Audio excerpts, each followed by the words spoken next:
All right, call the meeting to order. It's 6 p.m. Or 6, yeah, it's 6 p.m. Public comment. If anybody would like to make a public comment, please come to the podium. State your name and address. Address your comments to the board, not the public. And you have 3 minutes. Anyone? No?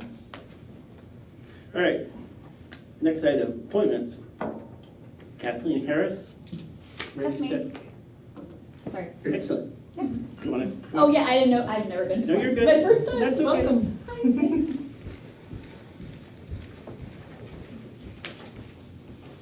So I'm just telling you what I'm here for. Yeah, I'm here to. We're trying to get space for the Ready Set Kindergarten event on July 9th from 10 a.m. to 12 p.m. And I'm just looking to get used for the Randy Stevens Pavilion along with the playground.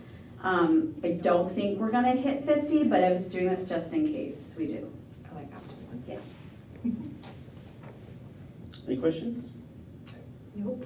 I Those have- events, love them. Yeah, I have one question. Yeah. On the form you fill out, it says Ready Set Kindergarten Class of 2035. Mm-hmm.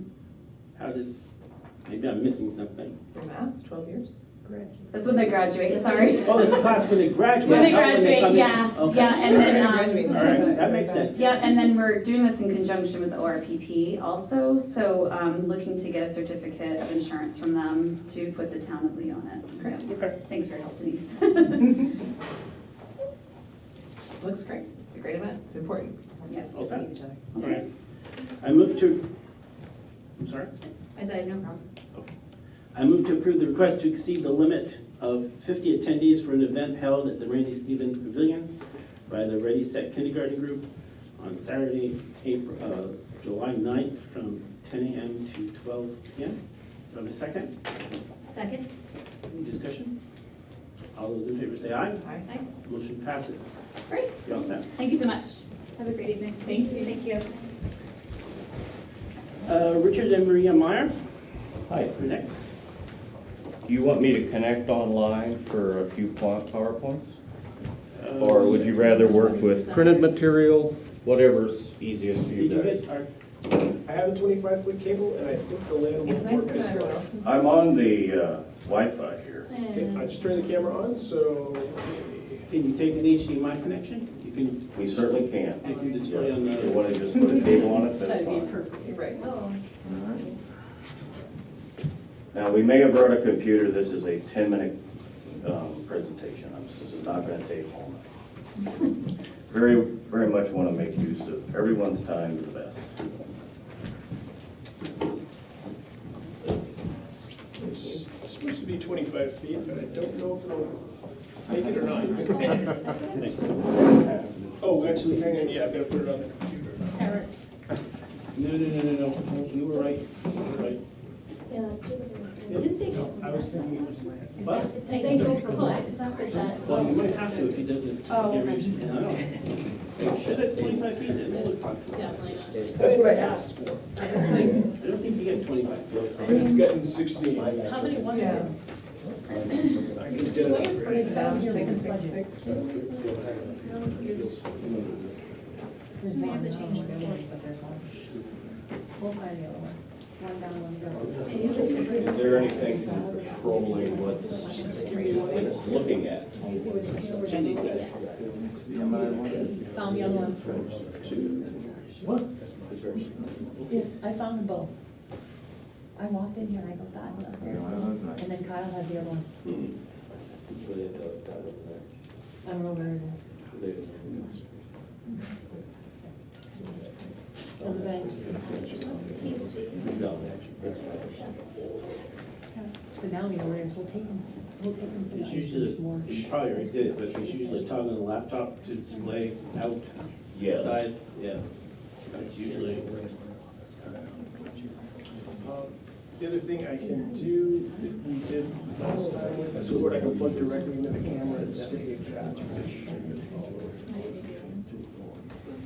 Between two roses, but that's not even gonna work. We try that.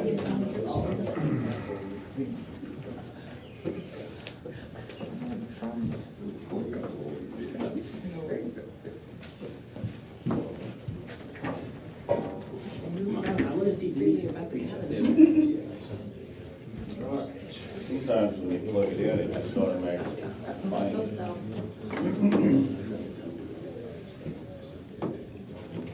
new technology.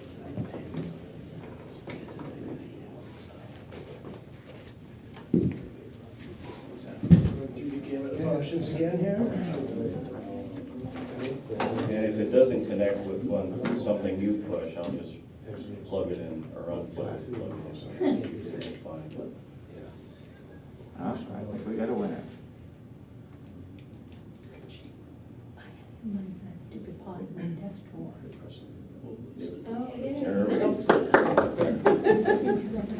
Way to go, Andy. We got the bunch of Our usual thing.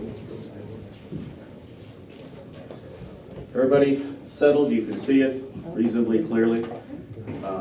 My name is Rick. I'm joined by my wife Maria, and we live on North Side Road, which is here in town. We bought property 12 years ago. We moved up permanently 9 years ago. We want to thank the town government for giving us forums like this, not only for ours, but other people's. And we're here today to talk to you about an opportunity that we see locally here, really to, as you figured it out, Butterfly Sanctuary.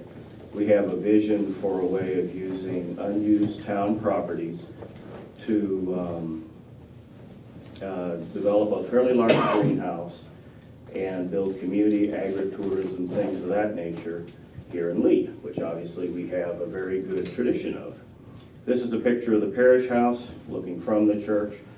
That woods beyond that over towards the old town offices where the code house is, the old code house, is what we have in mind for a space. And question is, how can we use these unused buildings, since the town offices moved to rental space, to generate some income, build community, as I said, bring more people into our town. We already have a lot going for us for a small town. We have the racetrack, Bedrock Gardens, a church. We have the Grange. We have agritourism with a couple of farms, including corn maze and haunted hay rides. But if we could bring more people to town and create even more synergy with UNH and with school groups and things of that nature, we would have something, we think, that would be really attractive. And it would make use of an unused area. Why butterflies? I'll get to it in just a second, how other people are making money from butterflies. But in general, most of you have read, pollinators are a problem in our world right now. Bees are dying, things of that nature.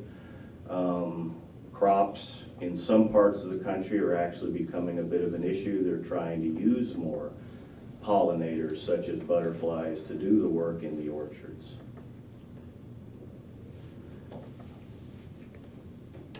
This is a for-profit endeavor that we are envisioning, and I'll lay out kind of what we're seeing the responsibilities would be.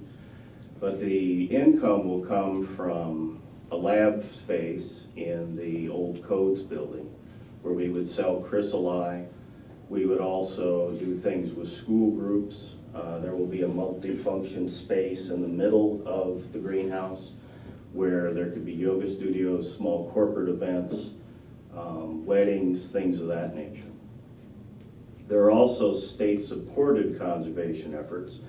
Does anybody know the New Hampshire state butterfly?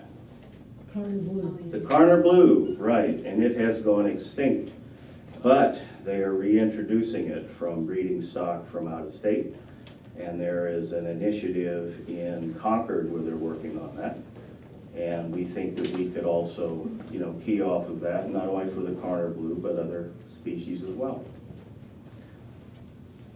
There is a picture of the Carter Blue. So the real question that we've had initially is there even a market for something like this? There are three dots there. Magic Wings is in Western Massachusetts. They've been around a long time. They are a nonprofit organization.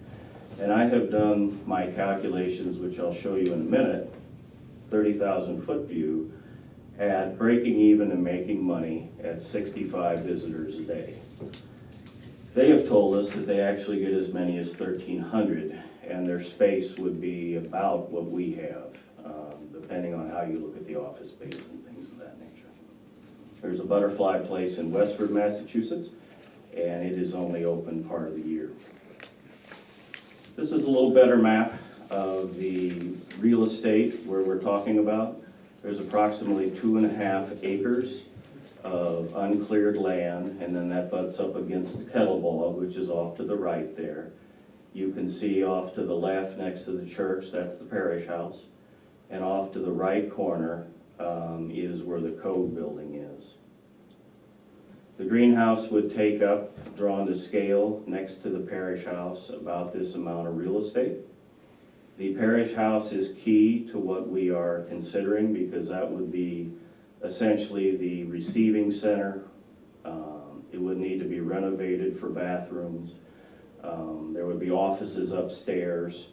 And then, as I mentioned, the code building on the opposite end of things is where we would have the lab that can also be used for tours. So what, as I have outlined, this is a for-profit endeavor. What would the town of Lee need to contribute? The parish house would need to be renovated. We'll take care of the code building. There is going to be need to have some land cleared, depending on how much of that is determined through the course of this. An infrastructure study is going to need to be done. That may be very simple, it may be costly. But let's figure in rough numbers, 250 to 350,000 would be the town of Lee's contribution on land that we already own. And at the point of solvency, which will take 6 years, I mean, obviously we're not going to get this done, point of solvency by 2028. But let's say 2 years from now, we start that at year 6, we would have recouped half of the cost of the renovations to those buildings and land clearing. And that again is basing my numbers off of 65 visitors a day. And we've seen it could be considerably higher. Some of the money coming back to the town is in the form of rent for the parish house and the code building. It is roughly a $2 to $2.5 million project that we would raise the money for. We do not have the ability to write a check, but we will finance it and have deep enough pockets to do that. So the question is, well, what really would be next? Obviously now we're going to start laying piers and building a greenhouse. First, we need to take a look at really the property that is there. I gathered when the proposal was done for new town offices that a study was done. And if I could take a look at that, that would be good. I think we should also do a little research on the actual market capability of doing something like this in town. We have a Facebook page. We have a young gentleman who works with us on our businesses, and he does our marketing, and he knows how to do a survey on Facebook. It seems like maybe we've a little bit dropped out of the sky. We are local entrepreneurs. My wife is a herbalist, and she grows her own herbs at Tuckaway Farm, which Chuck just walked in. They have been huge in helping her get her business started. I develop products and also own a small industrial distributorship. We have a number of pitch decks that are printed with a little more information, a little further financial information that we can hand to people now. If there are other people who would like to be talked to later, I can give you one of my business cards. You can call or send me an email. This is presented very much as a starting point. There's going to need to be a lot more people involved to pull something like this together. This is our first this is the beginning point. and what we have in mind. Are there questions from the selectmen? Yeah, if you have questions, go ahead. I have a lot of questions, I'm sure you guys do too. One of the things that we've been working on is that exact same space, using that for a new town office building. So I'm not really sure how that coincides. The other question is parking, 1,300 people in a day, that's gonna be a large parking area. We will not see, I can't imagine 1,300 people in a day. That was more of a marketing study of, Yeah. we're solving at 65, but is that a rational number? And out in Western Mass, they haven't had as many as 1,300. And then we have a butterfly garden up in York, Maine, I don't know if you know about that. Mhm. It's a, part of the zoo. One of the concerns is that butterflies escape pretty regularly from that. Is it just gonna be local native butterflies, or are these gonna be from all over the world? Where do they get sourced from? It will need to be a cross-section, partly because of the horticulture.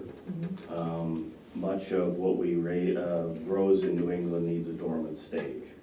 And so that's going to necessitate that we have a variety of butterflies. The butterfly facilities I've visited take very strict precautions, usually with a double set of doors, air knives, and mirrors to inspect oneself. And during busy days, they put a docent there to make sure they aren't getting away.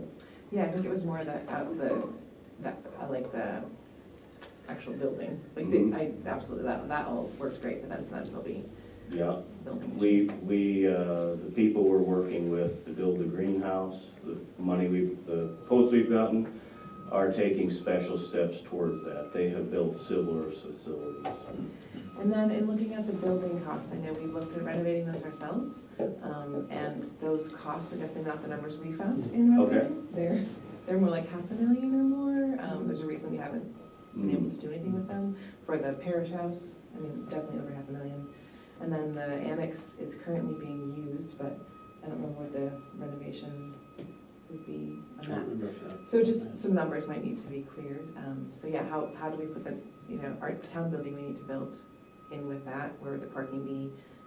And then also the parish house is partly on the church property Well, still? it doesn't abide by the setback. There's a setback because it goes like 2 feet away from the side setback and side boundary line. So Yeah. either some property has to be acquired from the church or the building has to be moved. Something has to be done to. Logistical challenges. Does it have to be moved if we only renovate the interior? Isn't there some real weird rule? We're still in violation. We still need to do something, so. Okay. Yeah. Any other questions? No? You guys want anything? Any questions from the audience? Go ahead. Do you want me to go up? Yeah, please, and just state your, I know your name from downstairs, but that's okay. I'm wondering, my question is, my husband and I are both on the Trails Committee in town, and in that area that looks like it's on that map, I'm not sure if is it only the building area that's getting cleared? There's 2 things on there, the bog trail, what leads from the library to the bog, and that's part of the trail system. And there's also historic late 1700s, we think, cemetery in there, and not sure how it could be impacted by your plan. I don't know the location of the cemetery. To my knowledge, there are no trails where we're proposing. You look at that. Because the trails go off from the back of the library. One of the reasons we're actually here is we would like to poke around a little bit, even go in the parish house, but we were asked to do a presentation first. So we know, unfortunately, a lot less than I wish we did. Yeah, so that cemetery could be an issue. I don't know exactly where you're planning in terms of where that cemetery, but it's behind the church, basically. There might be in a the woods. liability waiver signed before you let people in the parish house. Thank you. Name and address. Oh, Chris Regan, 19 Earl Drive. Thank you. Any other questions from the audience? No? I have one more. Is there, if this spot doesn't work out, is there any other place to leave that would be an option for you? We are actually evaluating a place in the Midwest, which is where I am from. And we prepared, I feel, a pretty good presentation here. This is not only the place we're evaluating. Are there other places in the local area? The answer is yes. Buying a large piece of property to build something like this from scratch it's a different economic number. What's that? Yeah, I mean, yes, I have questions about where things are, but I think it's because it's very early stages. Absolutely. Because there's a lot of things that have to happen with the driveway and stuff. The output has to be across from, what's the name of that road? Wednesday. Thank you. Wednesday Hill. So I think that runs right through your greenhouse at the moment. Yeah, some challenges. So there definitely would have to be some manipulation of where exactly it is. And obviously need a parking lot. I think you're gonna find the parish house needs a lot more work, unfortunately. At that dollar figure, we may be better off to just incorporate that into part of the greenhouse, which is a fairly straightforward endeavor. We can put a small greenhouse next to the greenhouse.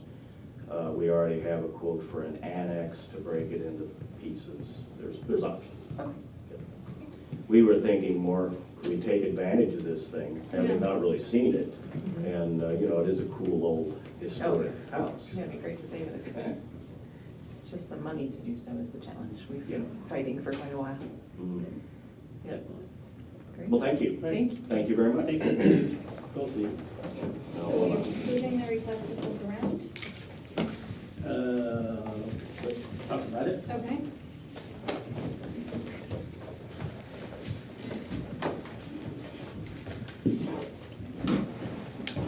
That was pretty graceful. Give that a 2 out of 5. Yeah, see if they can get us a longer cable. Andy doesn't know anything about insurance. Yes, Those he are doesn't know anything about insurance. The crowd's getting out of control. All right. Do we want to talk about his request to poke around? Yes. Okay. What would you like to say? I mean, I think it's a really cool option. I think it's a cool idea if we can make it work with a town center. I think it'd be a really interesting thing. The pictures I saw of the town center that was kind of previously discussed had a big green area between the parish house and the old pool building. I don't know why that big green area couldn't be a greenhouse. I think it would be a very cool thing to have there if it all can work together. Because I think there's, just in terms of, and that's another thing we need to talk about in terms of where that particular building would go. Because originally it was envisioned right there. Yeah. Because the entranceway comes over here, like you already said. So it cuts into that greenhouse. But, you know, and the other thing is they're dealing with the whole parish house and the side setback issue. That's why I was wondering if you had any other land that was available. Everything's expensive these days. 1991, I was in wildlife management learning about the Carter Blue and what a devastating effect you'd have to lose that. So it's been a long haul for those little guys. But I wonder if it would fit in the loop that was previously drawn there. Well, the other thing you have to be aware of is the setback for the road there is 50 feet out. Okay, is So- that what this line is? Yeah, I think that's, well, I'm not sure what that line is. but Okay, this is It kind of 60. makes sense. Yes, you can't really do anything in that particular space. The annex right now is in the right of way, so you can't do anything, the state's not gonna let you do anything in that particular swamp or anything. Maybe just like shift it to the middle. Yep, and that cemetery is, it's right in here. Yeah. Are you all enjoying this? Wait, wait. It's all right. Should we talk about this at a, I don't know what another We activity can to do talk about We could do together, that. but. I think it's worth, I would say, I have no problem with them wanting to poke around in the woods and look at the parish house. I agree, As because long that as might they sign, answer what the did you questions before Did we. you mention a waiver? I said you might want them to sign the liability waiver before you Well, put them in the parish house. They can poke around in the woods all they want. Yes, but the Because parish we have house. people that walk their dogs, they can just pretend they're walking the dogs, that's Yeah, fine. it's the But woods. it's going into the house, that's the problem. That's where it's dangerous. I have a key to the house, as does Steve certainly, and Bill. Steve. Yeah, they might see the parish house and decide that they're not as interested, so I think Certainly. that'd be a good place to start. Let them in and point out the spots where you don't walk and that sort of thing. I don't think they're gonna fall through the floor, it's just, you know. Well, if you get in the corner of the kitchen, you might. So, yeah, if you or somebody else is willing to take them through for a little tour, that's perfectly fine with me. That'd be a good place to start. Yeah. Great. Is that acceptable to you two? Yes, very much so. And is there also a study or group of studies that have been done looking at the new town center? Has there been elevation drawings and things of Yes. that nature done? So many. Would we be able to take a look at Yep. a few of those Yep. as well? And then I I may should have a include my copy of the engineering. charrette and some other Yeah. information. So maybe if you can Reach out to contact Andy? with Andy and he can get you a copy of that particular plan and also arrange for a time for when you guys are available to do a short little tour. Perfect. And Perfect. Thank you possibly very get much. a look at some of these documents from him. Yeah. Yes, they're all public, you can request Anytime. anything that you want. They're all public documents. I'll send you what I have immediately on hand for electronic files regarding town center projects. And you can take a look at those and decide if you need more. Perfect. Perfect. Our emails are in that pitch deck there. Yep. Thank you. Okay, good. Exciting idea. Just have to Well, thank you. Figure it out. I think it's really cool. Thank you for coming. Mhm. Next up, Karen Rossi.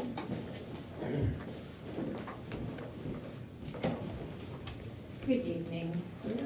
So the fare charge that you have in front of you has been approved by both the fare committee and the trustees of the trust fund. The charge and the fare authorization changes have been approved by both. So I'm here tonight in hopes that you will also agree with the changes so we can move forward. I think it was sent to you in track changes and the final document. I don't know which is easier for you. Yeah. they're both. There's a couple of typos that were left out. Basically, the word Lee was left out a few times before the word fair. So it's to be consistent through the entire document. It should say the Lee Fair Committee everywhere. So there's two places. Okay, but it's been fixed for the document for you guys to sign. Great. And then also in here, we made the change that there was one addendum to the original charge that the members were appointed every year, and last year, about this time, we changed it to 3 years, and that's been incorporated in this as well. So the addendum will go away. Any questions from the board? No? Any questions from the audience? Mr. Tappan? No question. John Tappan, Chair of the Trustees of Trust Funds. The Trustees of Trust Funds did not approve the change to the charge for the Fair Committee. We reviewed their suggested change just to determine if the additional proposed activities and events would fit the purpose of the Lee Fair Fund. And that's detailed in the letter, which is in the agenda packet. So I want to make it clear that the Trustees of Trust Funds, our position was we don't have a say in what the charge is from the board to the Fair Committee. So we did not approve that. We did not make recommendations on that beyond what you see in that letter. And that was just to make sure that that with the activities that were planned, that we would have the documentation that the Trustees of Trust Funds would require in order to use the Lee Fair Fund as it's written. That's it. Thank you.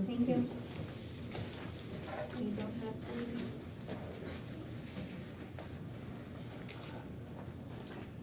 Any questions for the board? No? No? One thing in terms of, and I know it's been in the previous version that we had, but the report that's supposed to come back, I personally expect that to come forward every year now.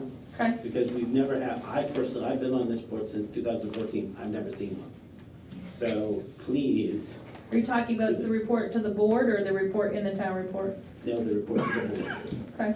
So, because I have no idea how much money you spend, how much you get reimbursed, anything like that. I know you come and ask for monies, but you never told us how they were spent and how much you spent and how much you took in and stuff like that. So Sure. please do that.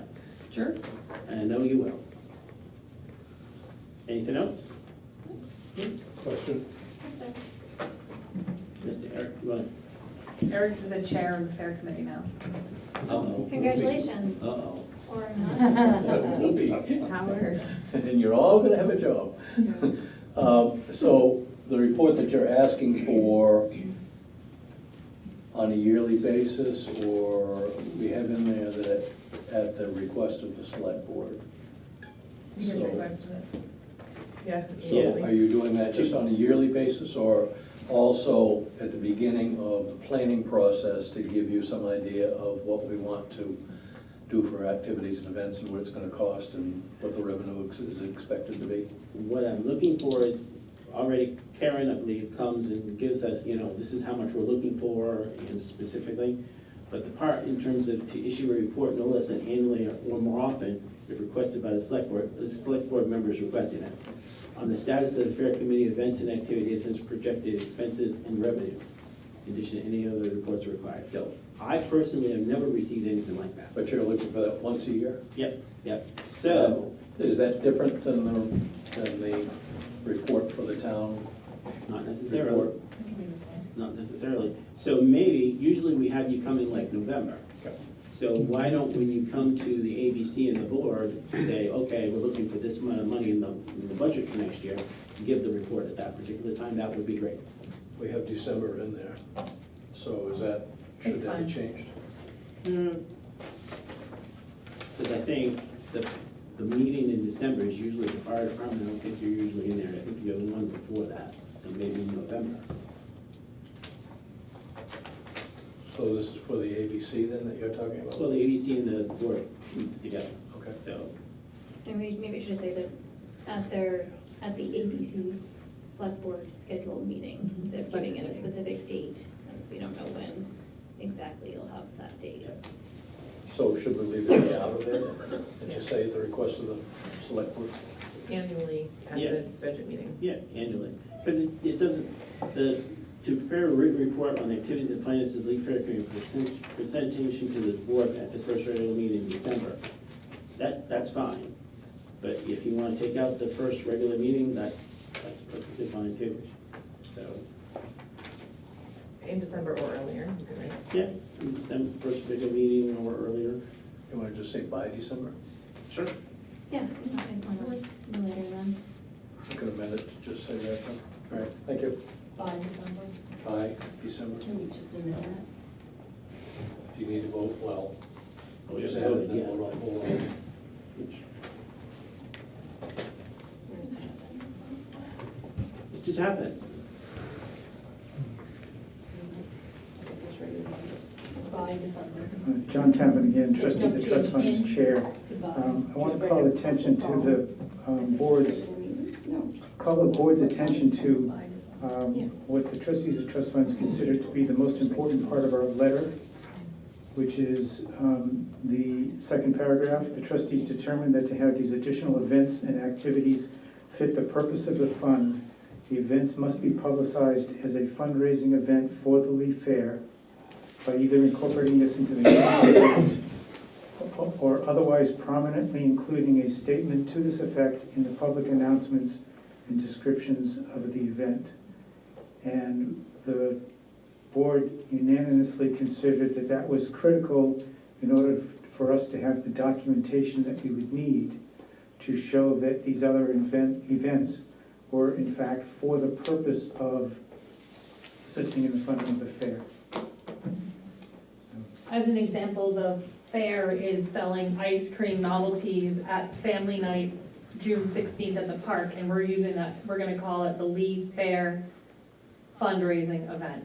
Leaf Fair fundraising ice cream sale or something like that. Terrible name. I know, but we have to, according to, like John said, we have to have, Somewhere in there has to have it. Yeah. It doesn't have to be the name, but somewhere. Doesn't in have to the- be in the name. Right, just on the Otherwise, poster. Tom and Lee- somewhere in Very there. fine print. Like the subtitle. Yeah, Okay. you can have cute names, we're not gonna stop that. Okay, thank you. It's kind of like We'll what the fire figure it out. department does with their smorgasbord, to benefit the Lee Firemen's Yeah, Association. So this could be to benefit the Leaf Yes. Fair. So as long as that, so the committee's amenable to the trustees of the trust fund's recommendation in terms of. Yes, that. yes. Anything else? No, thank you. So Denise, what did you tweak?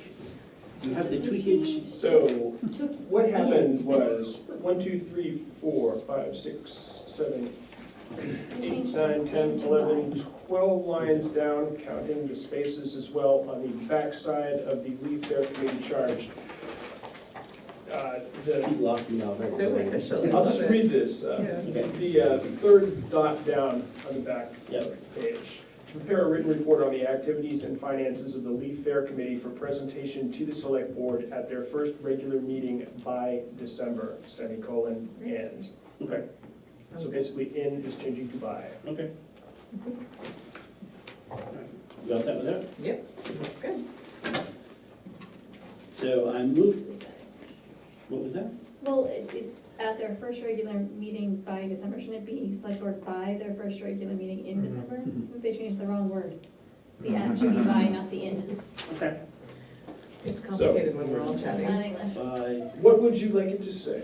By their first meeting. To the select Yes. board by their first So regular we're meeting replacing in December. With by. Yes, that's where I think the by needs, because we have the first. Okay, so it will now read, to prepare a written report on the activities and finances of the Leaf Fair Committee for presentation to the Select Board by their first regular meeting in December, semicolon, and. That sounds good. Before their So first it's regular before meeting. their so- meeting, how can they, oh, because it's wrapping up the last year. by Yeah. there. Perfect. And we usually don't have, the figures aren't usually done until November, because bills still come in. and- Right. Okay. Not just math, huh? English too, nice job. Not often. It's not just a Thank you. Yeah, there we go. Sorry. So I move to approve amending the Lee Fair. Question. You weren't quick before enough. Before you do that, Yes, sir. Yes, Eric? just for clarification, I can't stop it. would the town administrator read that as was proposed to be amended again, the third bullet? Sure. What I have, to prepare a written report on the activities and finances of the Leaf Fair Committee for presentation to the Select Board by their first regular meeting in December, semicolon. Okay, so just for clarification, that would be for the previous fiscal year, correct? So you Everybody have the fair, understand that? you have the fair in December, excuse No. me, September. September. No, So- for the previous fiscal year. Oh, I see what you're Oh, getting at. no, it'd be No. for the fair in September. The fair is in September, Right, and but then all of the information. activities would go from budget year to budget year, That's not. first of July. They're not. They're not, that isn't talking about the town report, that's just talking about telling the selectmen how the 2022 fair went before the start of the 2023 fair. That's all that is. Right. So the fair in September, by December, we give them this is how much money we raised, this is how much money we spent, this is our balance, this went well, this didn't go well. It's just a report on the fair. Correct. That happened in September. So then it should specifically say the fair, because this says activities and events, Finances. finances of the Leaf Fair Committee. So Doesn't say all the anything about the fundraising you Leaf did Fair. was up until that fair in Correct. September, and then that, so we want everything from before to the fair, through the fair, and then that. So this is the fiscal year of No, the fair. no, has nothing to do with Of fiscal the year. fair. My read is this would be an informal report to the Board of Selectmen based on that year's activities and finances. Don't say year. Has nothing to do with year. So- From after the fair to the fair. Okay, so everybody's So- on the same I page think then? so. I get what Eric's getting at, but I do too. can we strike out maybe the Lee Fair for presentation? And strike the committee, because Well, it It's used about to the be fair. like that, but It's- somebody it's added the Leaf fair. You Fair. have It's the the fair. Leaf Fair Committee. Yeah. This is a charge for the Leaf Fair Committee, charge for activities the and committee, but events. we want, I'm personally looking for the activities and finances of the Lee Fair. And committee. Okay, so that should be a separate bullet. Well, don't you wanna know what we did throughout the year, like how we raised money, cause it That all, will be in the annual That'll be in report. the annual report for the the previous select year. board doesn't want an update on that? I'm speaking for myself. I do, I would want to have the update of the whole year, including the fair, couldn't But it be? that's I'm not sorry a I brought year. it up. That's only Ah, from yeah. July. You're But right. isn't Always anything comes July, from- but the fair year September. is like September to September. Right. Right? The Like fair you year, not the spend, fiscal year. the fair happens, and then I would assume that right after that, you start raising money for the next fair, right? Like, you guys don't go by the fiscal year, you go by like the September year. That's the Right, like problem. our first fundraiser for this coming fair is June 16th. Okay, so can it just be about everything that happened The for the fair year. 2022 fair? Yes. Then it should reflect that in the language. Great. How would you like that to languageize? I think we might need to write this over because If you you're want, not gonna be able to tell what. if the board wants an update of all the fundraising, it should say committee. But if the board just wants to know about the actual fair day, Should be I want to fair. know about both. they're all a package. I was gonna say, shouldn't, we would have to all go together, because if you raise money, it's gonna be part of your revenue about the fair. Right. That's our charge. There you go. Right, because it all has to be one to work together. Mm-hmm. We have to have, So you need to define what their fair year is then. If you're not gonna use the fiscal year, you have to September define what their till- fair year is. So what is it? Well, January through December. So it's a because- calendar year. I would say calendar year, because we wrap up the fair, like we have a after fair meeting, a couple of them, then we vote to pay, like this year, we voted to pay all the bills Mhm. January, and to reimburse the trustees and to reimburse the, You To have ask the- the you have the- trustees to in reimburse. January, so. January. So what if It you didn't decide to really do a end until holiday January. fundraiser? What if you're like, I have a great idea, the fair committee wants to do a Yeah. holiday fundraiser, and it's, there's like that no man's land from September But that to would be for the next December. fair. That's what I'm See, saying, that's- so it Put wouldn't the be. fourth bullet That's in why I as asked well. if it should coincide with the previous fiscal year. Right. Because there's 4 different dates that we're talking about here for reporting. And it seems to me that if we have to come to the ABC to ask for a report or to give a report, to ask for money for the next fiscal year, Right. that should be the time period that we are reporting on is the previous fiscal year, Could it say upon request? which is what it says now. And you Could it requested say it. something? So that's why it's confusing, and I'm just trying to get that cleared up so everybody's on the same page. I'm just gonna mention again, I think the fourth bullet plays into this as well. You're focusing on the third, but you have directly after the third bullet, another bullet about issuing a report no less than annually. Right, and that's the one that, is that the one that was added? Yes, that was the one that was taken out of the Lee Fair Fund and put into this. What's the difference between the third and the fourth bullet? That goes to me at a different time I of know, year. but they're talking about Goodness. What was your We have a question? fair on January. So what's the difference between the third and the fourth bullet? Well, that's what we're trying to ascertain is the So they're two different the things. budget request is fiscal year budget request, and that's Yeah. why I'm asking for some clarification here. Because, But when you come to the ABC, do you not talk about the fair that just happened? Even though you're asking for money for the next fair? yes, we're asking for money for the next year, but you ask us, well, how'd you do this year? Okay, make an executive decision. Do you understand what we want? No. The answer better be no, because I don't really understand it either. As I said, I think you need to rewrite this. I think we're wasting people's time and my time in terms of sitting here discussing this in terms of wordsmithing. I think we need to move Can we on. work I with don't you? think it's that complicated. I don't think it personally. is either, but I don't understand in terms of what I'm looking for is when we meet with you in November to talk about what you want for next year, I want to know how you did with the fair. I got it. Right. I'm fine. How much money came in, I don't care when it came in for that particular fair, how much you spent, and what worked and what didn't. Right. That's what I'm looking for. I think That's it's, totally different from the annual report in terms Yep. of what goes in the thing. That's totally different. Yep. That's what I'm looking for. So I think what it's you're covered talking fine. about And I is the think it's ABC, covered in that. report to the ABC committee to prepare the select board's proposed budget. Because usually all you do is Karen comes and asks for amount of money and what that's for. So that's fine. I think that the way it's written now with the one correction is, To And if prepare you a written want report more on the information- activities and finances of the Leaf Fair Committee for presentation to the select board by their first regular meeting in December. And if I come to the meeting, Catherine says, what about the ice cream social that you had in March? If I don't have that information, I can come back to the board and give it to her. Perfect. Okay. So I think as it's written, I think we can move on. And just one other comment where it says, and by their first meeting in December, are you talking about the select board? It should say the select board. It says the select board right before that, though. What? Yeah, fourth bullet. Because it says, yes, for presentation to the select board by their first meeting in December. Their references back to select board. Okay, The English major should. all right. Yeah. So everybody understands where we're at now? I think so, yeah. All right, thank you. Thank you. Thank And the you. thing is, if this doesn't work, if it's confusing, we can do another version. That'll be fun.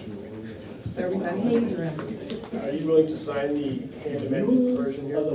After I make a motion, Spoke up regarding. Eric's not allowed to speak again. It's not legal. Your prerogative. Move to approve the amending the Lee Fair Committee charge as presented with the change of the third bullet on the second page from at to by their first regular meeting in December. Second. Any discussion? Please say no. No discussion. All those in favor say aye. Aye. Aye.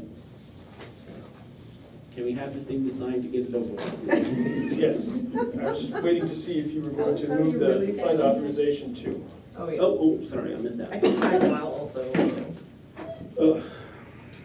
All right, I move to approve amending the Leaf Fair Fund authorization as presented. Do I have a second? Second. Any discussion? All those in favor say aye. Aye. Motion passes. All right, that was painful. Oh my gosh, you guys. You're worse.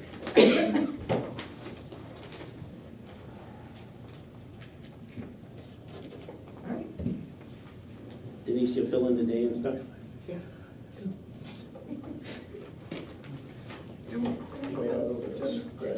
Look, it's back. It's good. It's all good. Peter Hoy. Good evening.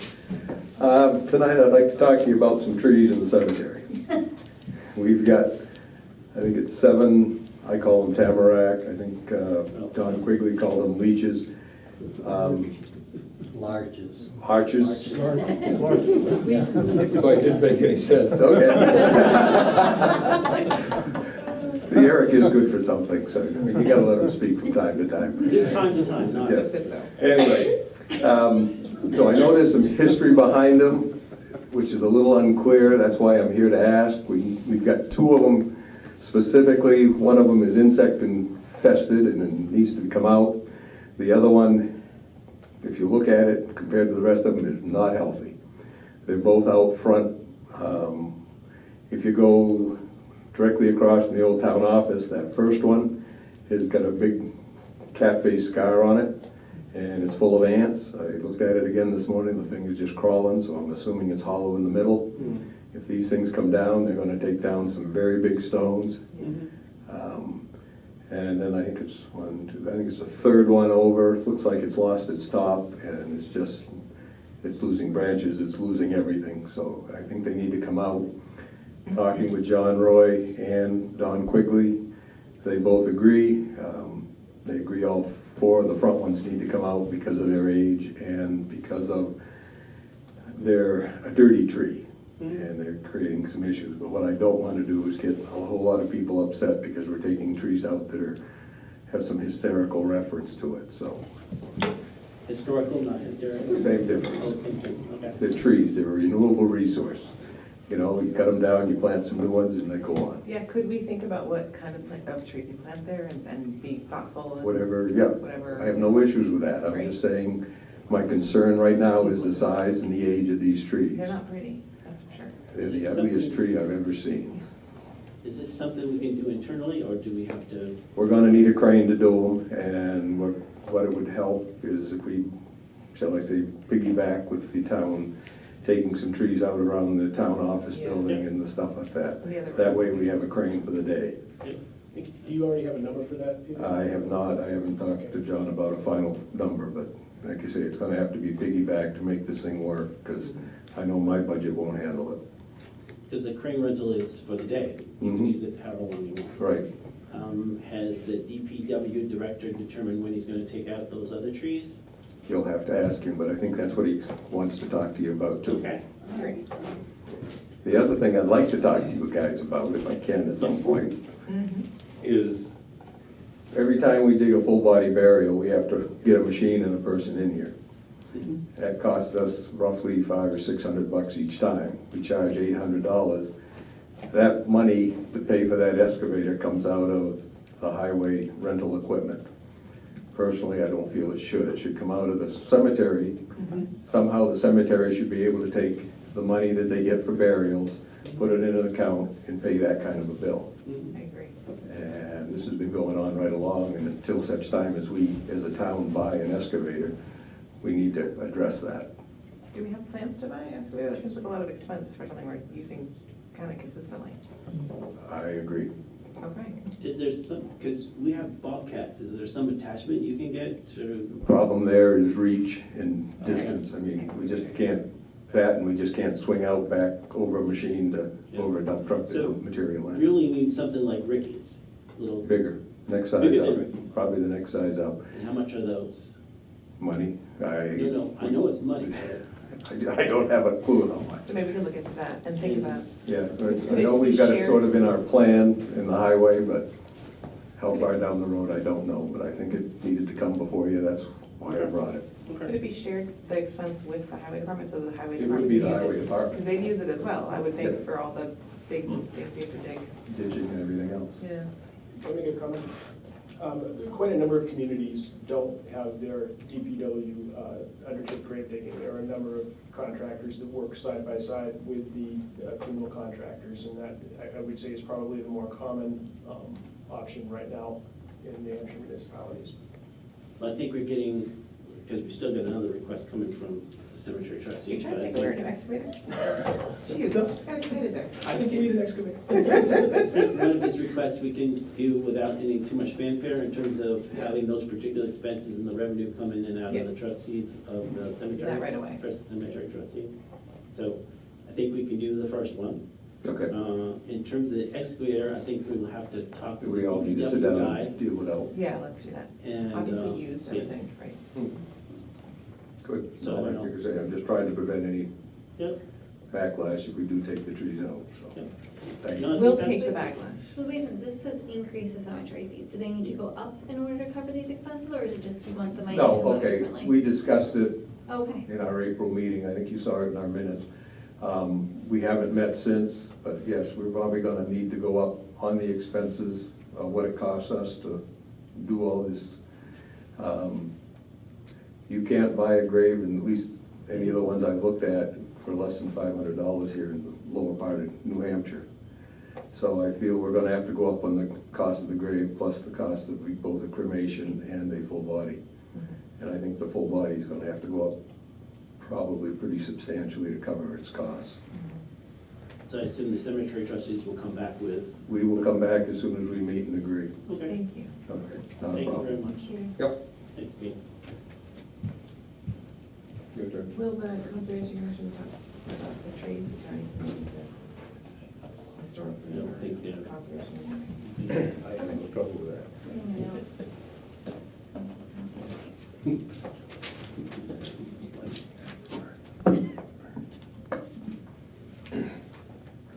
Well, since we just talked about trees, the trees at the town hall that Andy had talked about last No.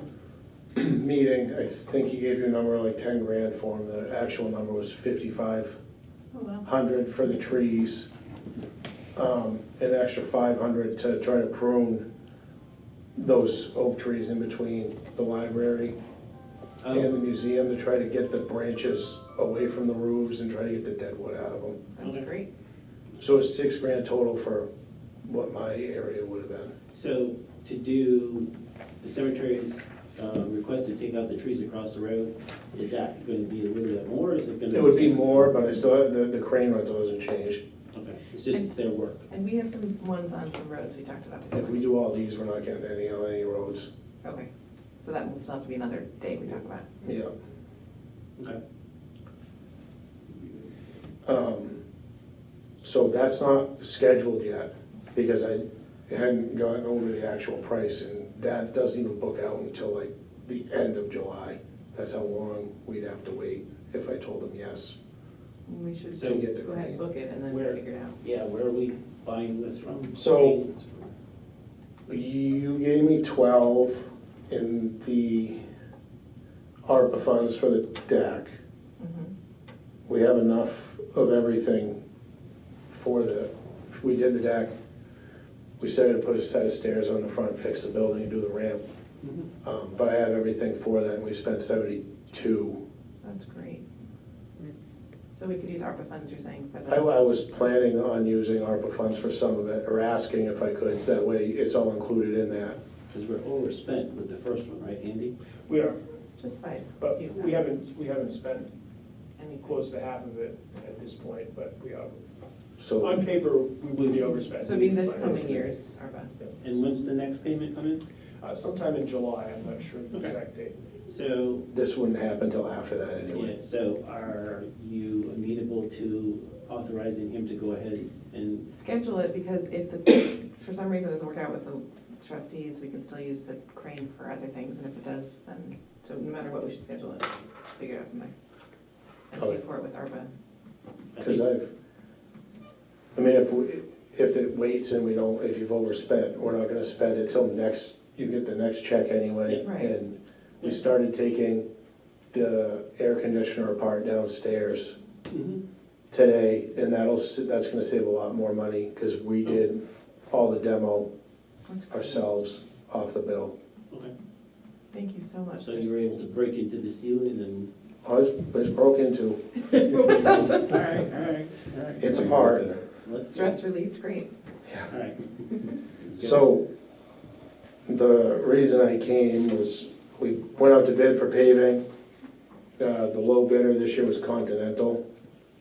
They came at $84.60, which is $11 over what we paid last year. I don't have enough, so last year I had $200,000 in the budget. I asked for $250 for this year, and I ended up with $190. So in order for us to do this, I would have to cut Ferber and Jacob. And at that price, with their estimated tonnage, it would be $189.5, which would leave me $500 extra. And if we go over a truck, it's $1,500 every single truck, which holds 18 tons. But if I use 1 ton out of one truck to finish a road, I have to pay for the whole truck. That's how it goes. So, And is there any money left over this year? there's 5,000, but I need to try to use that 5 to Greater Shim Wednesday Hill Road, especially the closest end to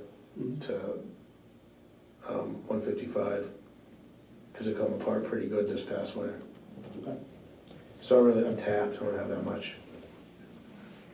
So where could we, what was, the number was 190, but then what was the 236? 236 is to pave everything, but There's a $42,650 difference. Okay, last year we cut a road because we didn't have enough. right, that's what I'm worried about. if we keep Because, cutting. so, like, Tuttle Road's long, it's pretty out of shape, so that 1590 my guess isn't even gonna be enough, because you go by length times width, and then you just say, I'm gonna put down 1 1/4 inch. But if you've got whoopties in it, Whoopties. yeah, That's a the road's shaped like an M, Oh, and okay. it's, Bumps. yeah, you're gonna use more, because you don't know. Yeah. And John and I we talked about this, trying to come up with a program to estimate an overage at one point. Are there any other grants right now with all of this infrastructure going on that we should know about? Not for this. I don't Most of think. the ones I've seen have been tied to sewer or water, particularly if you have municipal sewer and water. So, but if I have to cut these two roads, we're behind 3. Yeah, that worries me because we have to make that up somewhere. Is there any other way for us to pay for the extra part? Can we take it from? Well, you could take it from unassigned fund balance if you wanted to. I think that might be a smart choice. So, so when are you gonna expend these funds? This fiscal year or next fiscal year? I assume next. Next, so if I get the permission, I'd sign the contract and they wouldn't be able to start doing it until July 1. The other thing to remember is that the road's not being paid properly, is wear and tear on the vehicles, the trucks we own and the people in town own as well, so. The issue I'm having is the 42,000. That's the issue I'm having.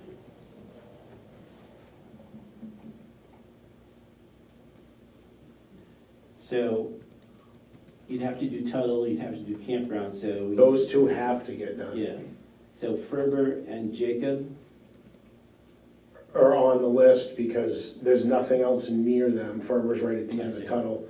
So it's not, you group them together so they don't have to come back to, yep, it's not, you end up paying more yeah, in the long haul if they have to drive to a far-flung area for 275 tons. It's not yep. to make you pay more for it. Does Jacob need to get paved this year? No, it's on the list technically for next year, but I tried to move it so we could, because it's on a list with roads, it's not anywhere near anything. But really, in terms of, even if it's like 384, that's like $24,000.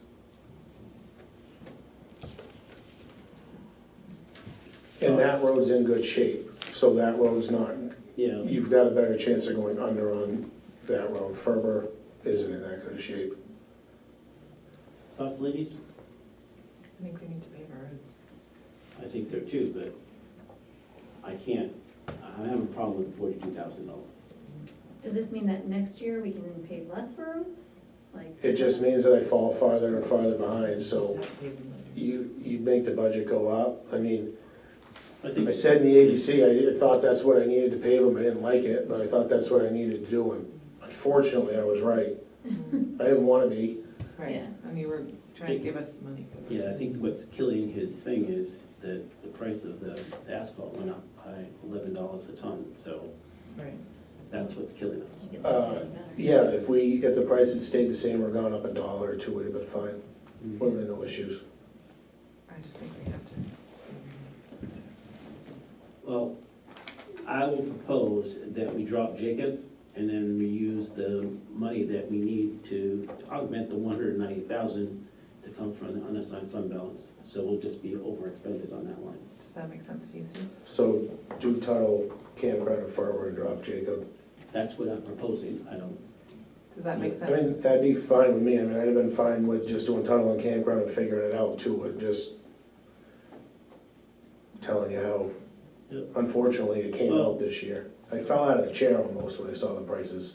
well, if we drop, this is just rough, the math person will tell me if I'm close or not, but just, if we drop Jacob, it's dropping it by like $24,000, which brings it down to 18. Yeah. We're 18 over, so I would be okay with doing that. Okay. That's something you can. That's fine. Okay. And if it's okay with you ladies, I think if we give them just a little bit extra for the Yeah. wobbles, what was it? The whoopties. The whoopties. I'd like that in the minutes that we're putting the extra money for the whoopties. I would like that to be like maybe a catchphrase. We just put Whoopties, I've never extra heard money that. for whoopties. Hopefully that's a technical term. Yeah. Oh, it's You wanna give us a Use it in your go. Nice. whoopties? Really? Yep. Oh, Make your like the stomach real go, term? you go.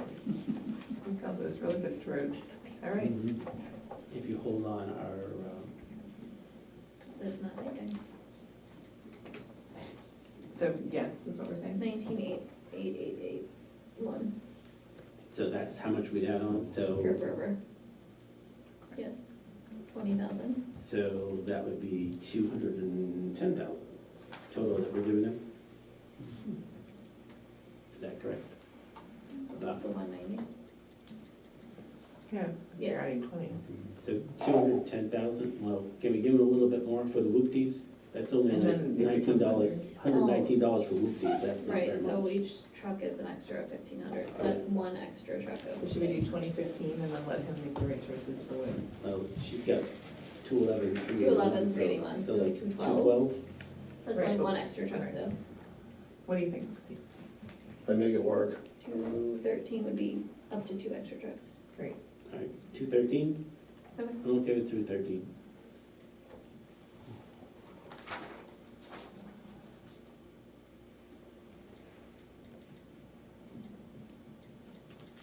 Okay, so I'm going to do the that's second one. So, 13 out of the unassigned fund balance. 22,881.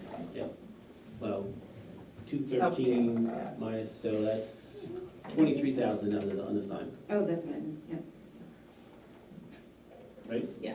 Yep. So I move to authorize the Public Works Director to enter into a contract with Continental Paving for the 2022 paving plan for amount not to exceed $213,000. $190,000 to come from the FY '22 Highway 23. 23 Highway operating budget, and the remaining 23. $23,000 to come from the unassigned fund balance. Do I have a second? Second. Any discussion?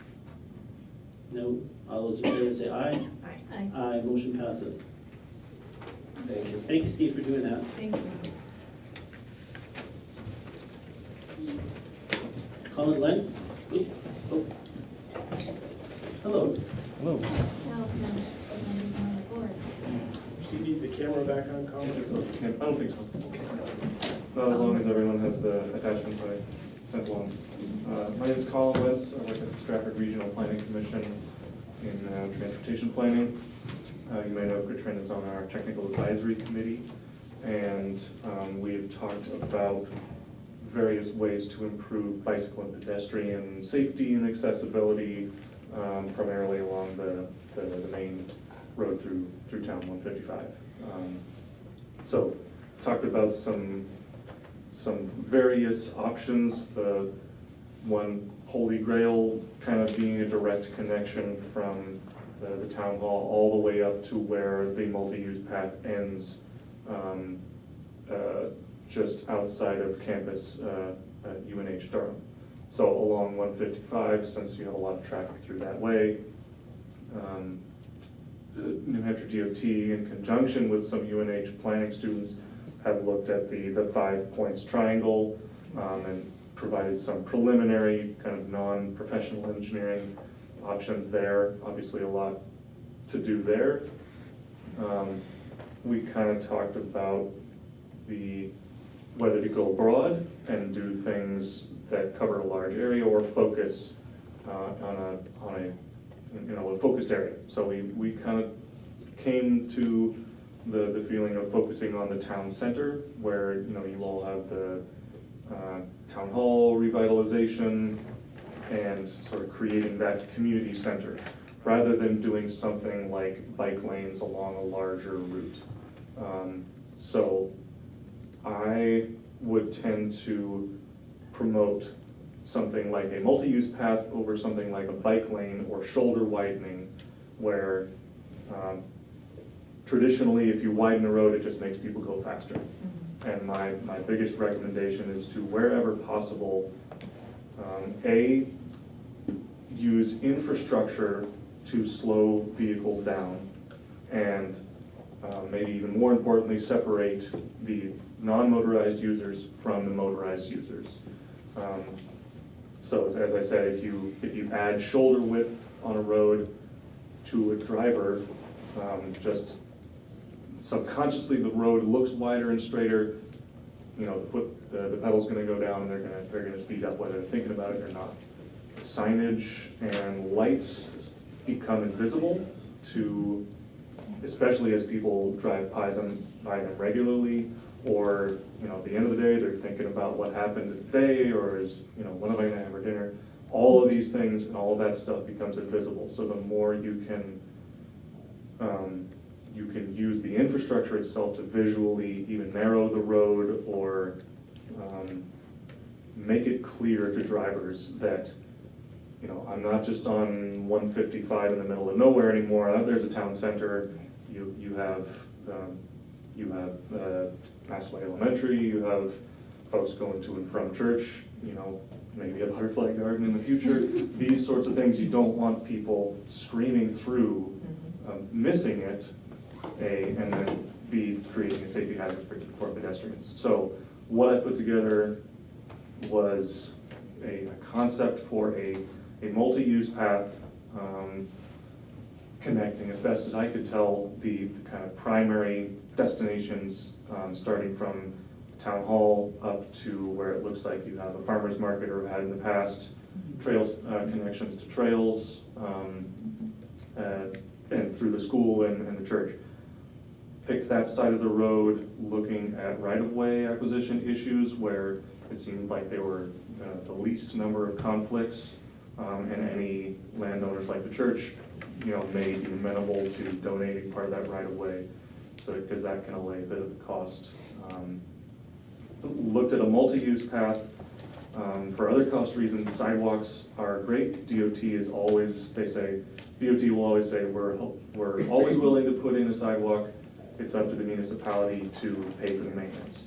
Usually if it's your first one, that means buying sidewalk plow or something else. I looked at a 10-foot paved multi-use path because most of those can be plowed by just a guy in a pickup truck. As long as it doesn't have any extra, you know, grander concrete curbing or anything like that.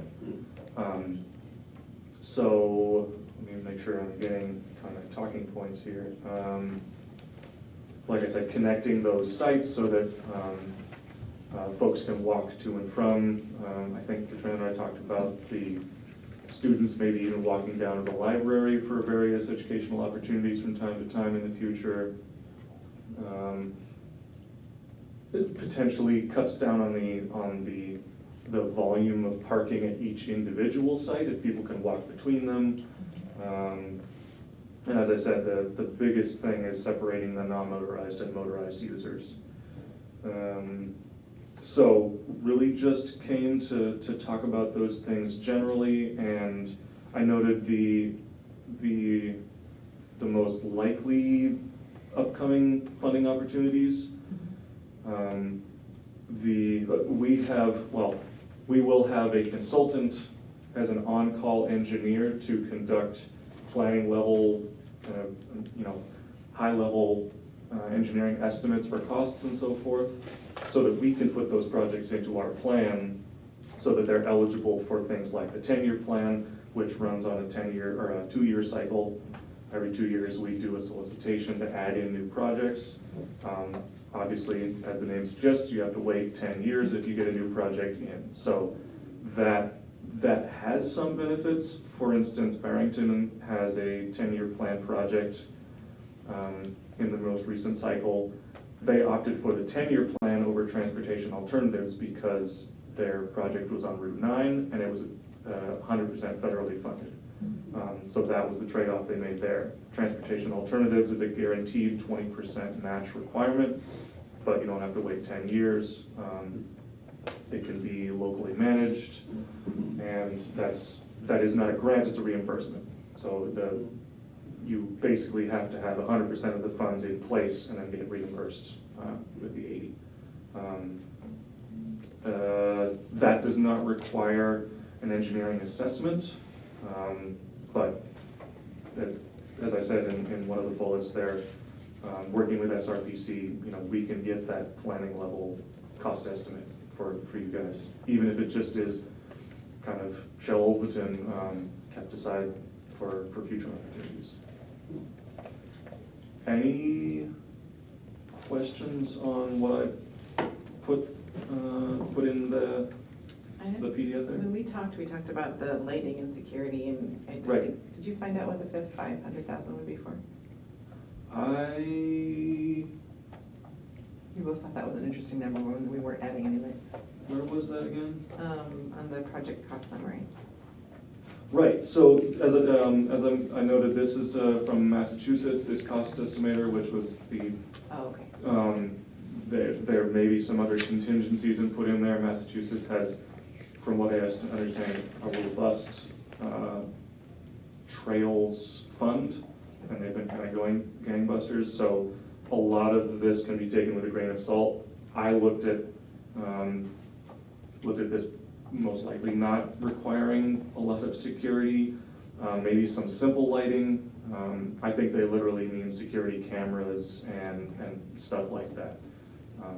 So that could be a kind of cherry on top option for budgeting this thing. This is construction year 2025 estimated here, and this, I will say, this tool may not incorporate the recent increases in materials and labor costs going on. But as far as I know, New Hampshire DOT, in talking with them about our future 10-year plan projects, they are keeping the same 2.8% inflation rate. So with their materials, their kind of global materials and those sorts of costs, those don't seem to have fluctuated as substantially as I would have thought. Thinking about those 10-year plan projects, and maybe they're just thinking of some smoothing 10 years from now. So, hopefully. Optimistic planning. What about, were there any other extra grants or anything that we could at least look into that were about the center? I think we talked about that, the center of town. I think there's some interest in the ARPA funding. ARPA funding, I'm not as familiar with. Okay. There may be some other programs in the bipartisan infrastructure law. I looked at various safety-related funds, but thankfully there haven't been serious crashes or fatal crashes, as far as I know, in this area. If something like that does happen, call me right away, because there are programs to get on that immediately. So I'm not aware of any that, TAP and the general 10-year plan is probably the most likely. There's the congestion mitigation air quality program that does fund projects like this, but I'm guessing a multi-use path at this location isn't going to save a whole lot on emissions. For cars going by, right? Yeah. Great. Any other questions for Colin?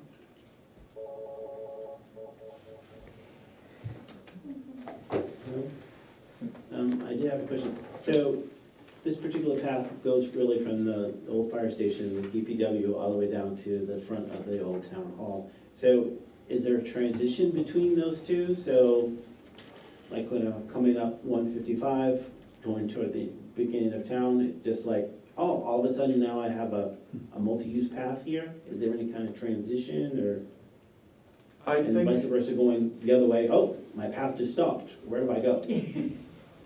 That's a good question. So yeah, continuity is something you want, especially sidewalks are the most abrupt example. All of a sudden the sidewalk ends, where do I go? So I was imagining in the future it'd be great if the two ends of any kind of path connected to walking trails. So if they can get to, some of them end up here and go through the forest, you don't want something to end just in the middle of nowhere. So that was, are there trails behind the town hall? You were mentioning some that are basically behind the library and stuff. So, yeah, same place. So that's kind of what I was looking at, that extent as well. I think currently, and I could be wrong, I think our kids from Mastway are bused from Mastway to the library because it is too dangerous for them to walk. That is really interesting. And the kids from the daycare at the church walk through the woods. Right. So just an interesting thing to be aware of. Okay. I didn't know they were bused. Literally bust from the. So any application for whether it's TAP or 10-year plan, DOT and the federal funders are going to be looking at that sort of information, and that does not go unnoticed. So if you're talking about, you have to propose the value of the project to the town, and a lot of that goes a long way. Okay, another question I had is, I know Karen Rossi and Steve Bullock are doing in terms of what the road easement is on both sides. What is the easement distance on 155 coming through the area? How much out from the center line? I'd have to look at that, but a side multi-use path may fit pretty well in there. Since this is a state numbered route, Yeah. there's usually a decent right of way for DOT to, you know, That's to. why we were liking it too, because every single thing was either we owned it or the church owned it, so it was kind of Well, less challenging. Yeah, the reason I was asking is because when we came across one of the things is our town annex building is in the right of way. It's 50 feet, so I assume, that's why I was asking you, if that continues all the way down, or, no, It's in the 50-foot setback, yeah, But not But- right but away. it's not in the right of way. okay, It's just the front of our town hall. The right of way should It's be two different 30 things. feet from center line. Yeah, okay, it's about 13 feet from the front of the annex to the right, edge of the right of way. okay. So if we're looking for a multi-use path, that could be in the easement for the road, it's 30 feet from the center line? That's usually what the state ones are, is 30 feet from center. So it's a 60-foot right of way, 30 feet from center. Thanks. Thank you, Colin. Any questions from anybody in the audience? Anybody have any questions? Go ahead, Mr. Cox. I guess one thing mentioned was the speed of traffic and whatnot. And just thinking back, we had a Surrett quite a few years ago. We were looking at what was happening here. And one of the thoughts then was taking our intersection down here and putting in a circle which would slow everyone down if they couldn't speed through. And whether you're looking at that at all and how that might fit into this whole plan of access and whatnot. And I think the Trails Committee that we've got in town, we certainly want to work with you on this, and walking from the library to the safety complex and the fields that are there. I think there's some other things. And Little River Park, which is right down the hill, that certainly should be a walkable way too, so. I can speak to some of those things. Yeah. I am in pretty regular conversations with DOT folks, and especially the safety section, about the triangle and the possibility of a roundabout. It does seem like a possible location. Roundabouts usually take up a good deal of right-of-way. They have substantial safety benefits, especially in the fatal and serious crashes, because they, instead of vehicles approaching at right angles to each other, they're glancing blows if they happen at all, and they slow down traffic significantly.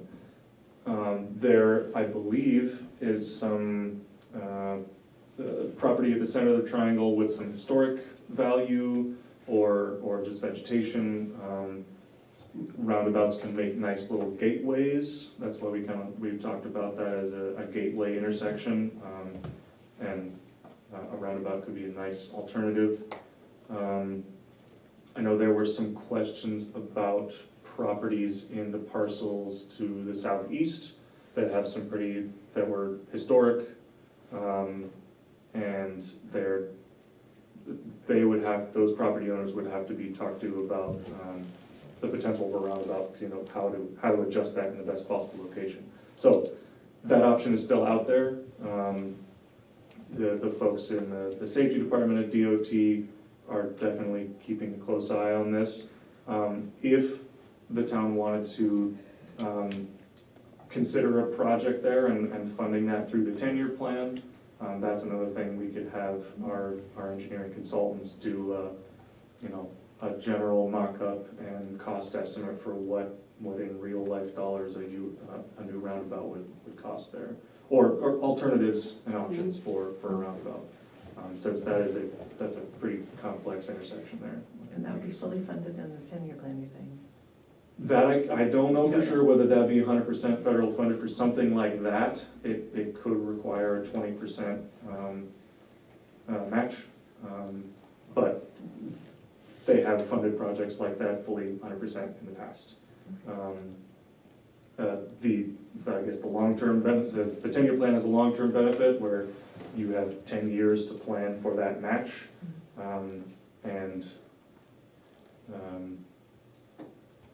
So if the project doesn't start for 10 years, that's when the engineering and things would start. So time to plan. For just a couple of notes on trails, that's usually not my forte, but we've had staff go out and map trails using GPS units and so forth. And a little bit ago, we finished up a project called Promoting Outdoor Play, or POP, where we mapped a number of sites, and I think there are a handful in Lee that we did, and sort of promoted those on a big publicly accessible map with information about each. So I would have to check with our GIS pros, but I'm pretty sure we can add things to that if there are other trails that want to get added to that. And if it would be as simple as adding a link to the town website for folks looking for recreation sites. Good. Excellent. Any other questions? Nope. All set. Thank you very much, Tom. Yeah, Appreciate it. Thank you. Dean Rubin? It's actually the whole committee. Do you need to camera? I was planning on it, if you don't mind. Just like watching you stand on the chair. I'll give you credit. I did bring paper copies of things. This is a report we're talking about it. You guys have it in your packet. And here's some physical ones, and here's some copies of the slides from today. Anyone in the audience? If anybody wants it, hang on to my copy. I think you might do it on the wireless.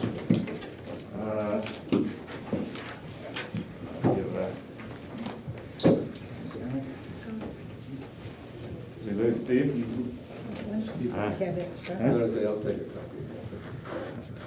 I have a third. Okay.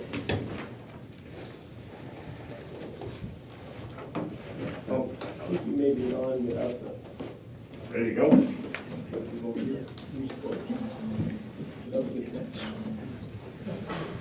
Oh, magic.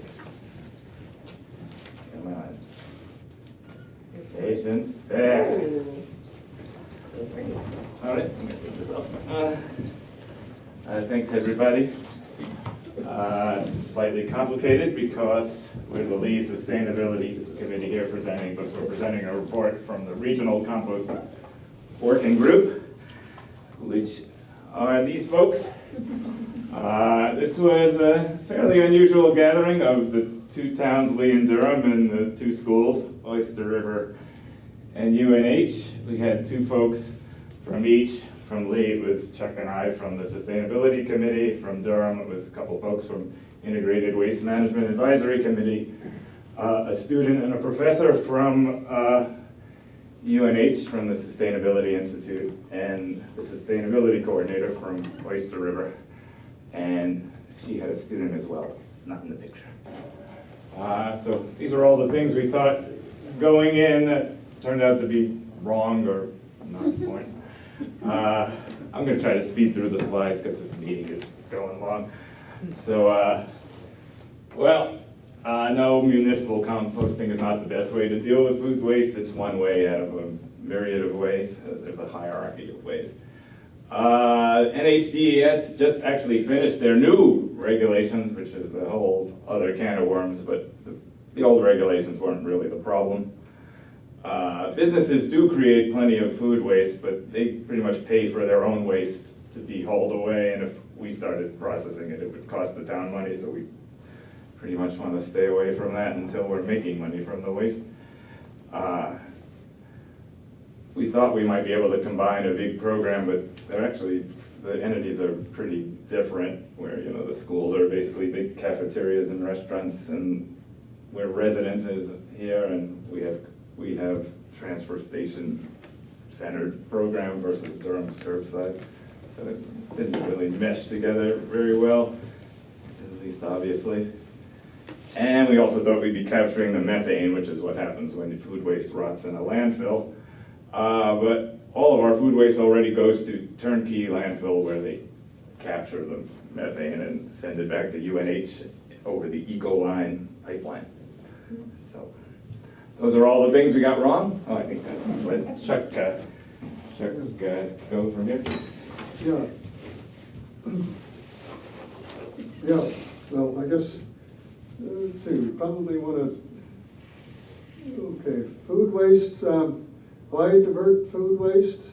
Well, I think the reason is that, well, as we said, we don't want to have it go into landfill. There's better ways to use it, and it is a resource if it's done properly.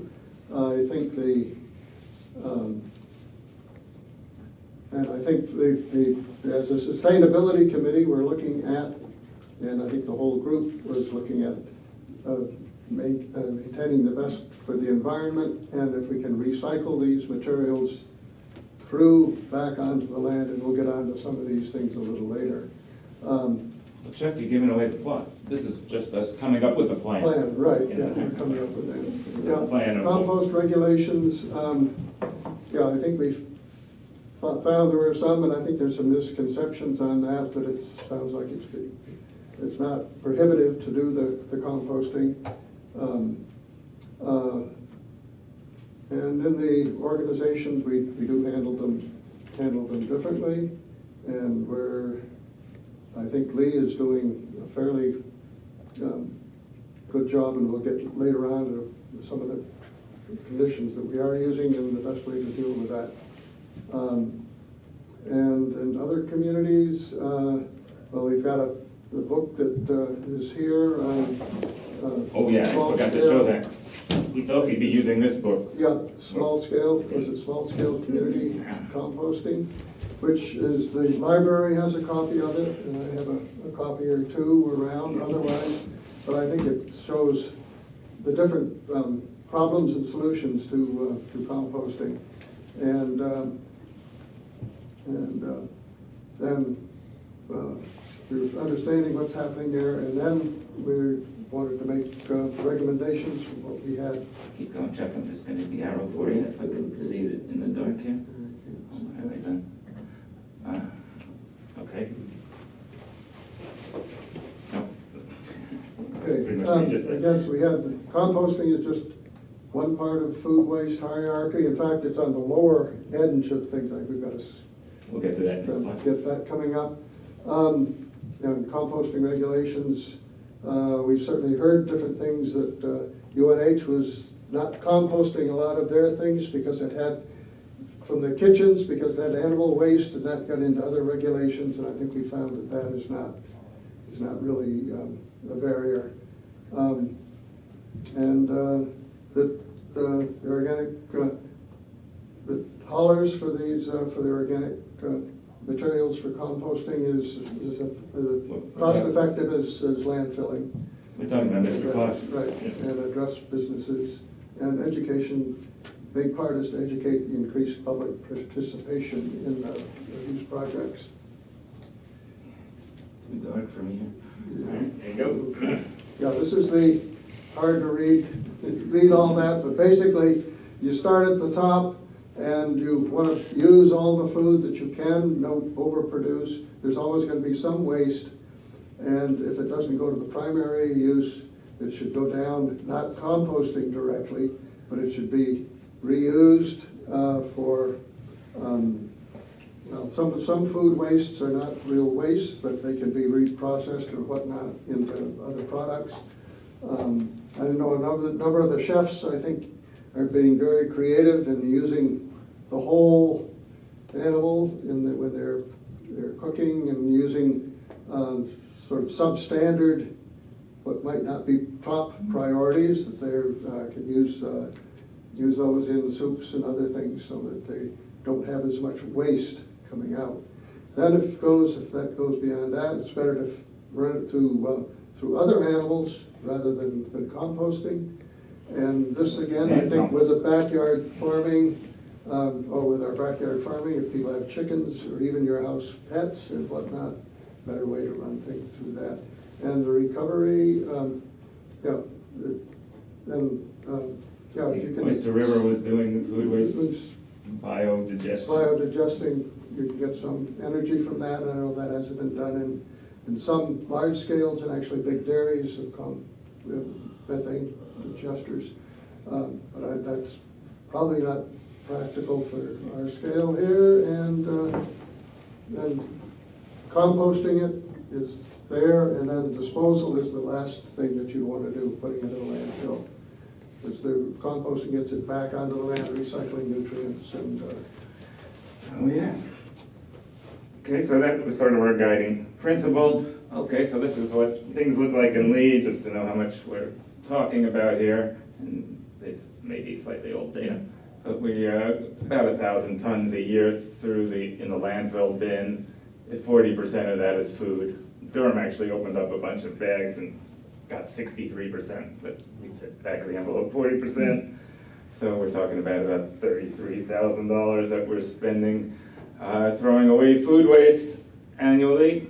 And currently, or at least as of this data, we're sending about 22 tons to Mr. Fox, which we estimate about 5% of what's in the landfill waste, and at a cost, basically costs the same as the landfill waste. And that would be compared to a compost operation, which would cost a lot more. Oh, I'm going the wrong way now. Oh yeah, there we go. Why is that going the wrong way? All right, there we go, because I can't see. All right, so we had a UN, I'm going to speed through these real fast. We had a UNH intern, so we basically took our plan and gave it to her, and she figured everything out, and then we took her report and wrote our report, which actually worked surprisingly well. So she was here before the board over the summer to get permission to do a business survey, which she did, and I gotta stop touching things here. Then she actually did a lot of other stuff, researching what other communities are doing. So here's a sample table. I'm going to speed through these. For one thing, the green thing shows we make money on recycling compared to the other places, which actually it costs money, and we're well managed in all the other areas as well. This slide shows that, well, relative to the blue, which is how much we throw in the landfill, we don't really recycle very much compared to UNH and the other towns, so we want to work on that, getting our recycling up. And I'm doing it again because I'm hitting the wrong buttons. She figured out food waste costs money.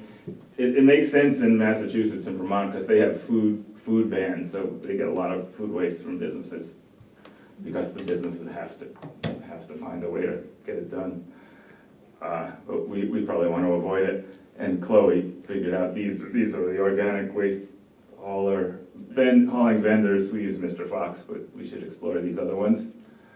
All right, so now we're back to the compost committee report, which tried to list all the ways a town might be dealing with food waste. First, everybody composting at home, or don't waste the food in the first place, is of course the best things. Commercial curbside pickup, where these vendors are willing to go from house to house, but it could cost a fair amount.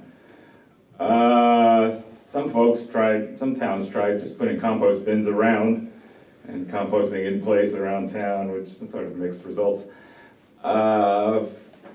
Similarly, you can just put the bins around town and try to collect them. Do what we do now, which is pretty much, that seems to be we're doing it pretty much right now, so we just got to do more of it. And then the one real idea I would say Chuck had, who kept telling it to me and I named it, was Table to Farm, which was, instead of paying Mr. Fox to take all our compost, we're a big farming community, maybe some of the farmers want the food waste. And there's obviously some problems or issues to work out with that, but we would like to explore it anyway. And then finally, a big sort of municipal composting operation would be another thing to do. So these were the recommendations we came for Lee, which was not a big composting operation, but instead more education to, you know, keep the food out of the transfer station if possible, keep the waste out, and then try to keep it out of the landfill bin if possible. So just keep what ends up going to Mr. Fox, and we can compare the vendors and also explore the idea of giving our waste to farmers. Chuck's been sort of doing some legwork on that, and I guess the rest of these things are obvious, and I'm going to hit this next slide and let Chuck talk here. Okay, I think the education campaign, I think, is going to be the most important thing, is to get people aware of the problems of food waste and how it can be done better, and some creative ways of dealing with it. I know in our backyard farming thing, we've got, I think this month after next, we've got a fellow that has chickens, and he has neighbors that bring food scraps to the chickens, and it makes more eggs, and he gets the compost to put on his gardens and whatnot. This is a very small scale thing. But I think we need to educate people to think of creative ways of using these wastes and recycling them, you know, back into our farms and yards and gardens. And we need to just increase the participation of people who are aware of that and not just dumping it in the thing. This was separate from the compost, just while we're doing compost, we should do recycling in general. And I guess we've got the final report here, and we'd like to have that posted, and that could be sent to the other organizations, particularly like the Stratford Regional Planning and other towns that might be interested in what we've done. So we have that DES and Stratford Regional Planning and whatnot, and to explore as I mentioned, the possible ways of using, treating our excess food, and I think that's hopefully with the sustainability and others, we can get some programs that we can talk more about how composting, whether in pits or vermiculture, or many options that there would be, and hoping that let's see, that our, you lost your audience? That we'll be able to work with any other town people in ideas on being able to deal with this waste and come up with a way to decrease our expenses for dealing with this and creating a more healthy environment. No butterflies in the slides, but we're not asking for any money. And point out your student intern, Chloe, is not quite a neighbor, but from Deerfield. Oh, really? She's great. Yeah, we have stuff for adults. Definitely somebody who wants to hire one. This was a lot of work and a lot of hours, and I just want to say I really appreciate the work and effort you guys put into this. Thanks. Incredible. Do you have any questions for the gentleman? I have a couple.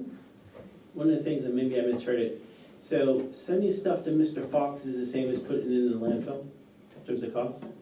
Yes, it's basically Mr. Fox works out to, and Steve has, well, not anymore, Steve has the current numbers, but the numbers I was working with was Mr. Fox charges us $14 for one of those 66 gallon bins, which Steve packs them pretty good and gets them about equal to $80 a ton.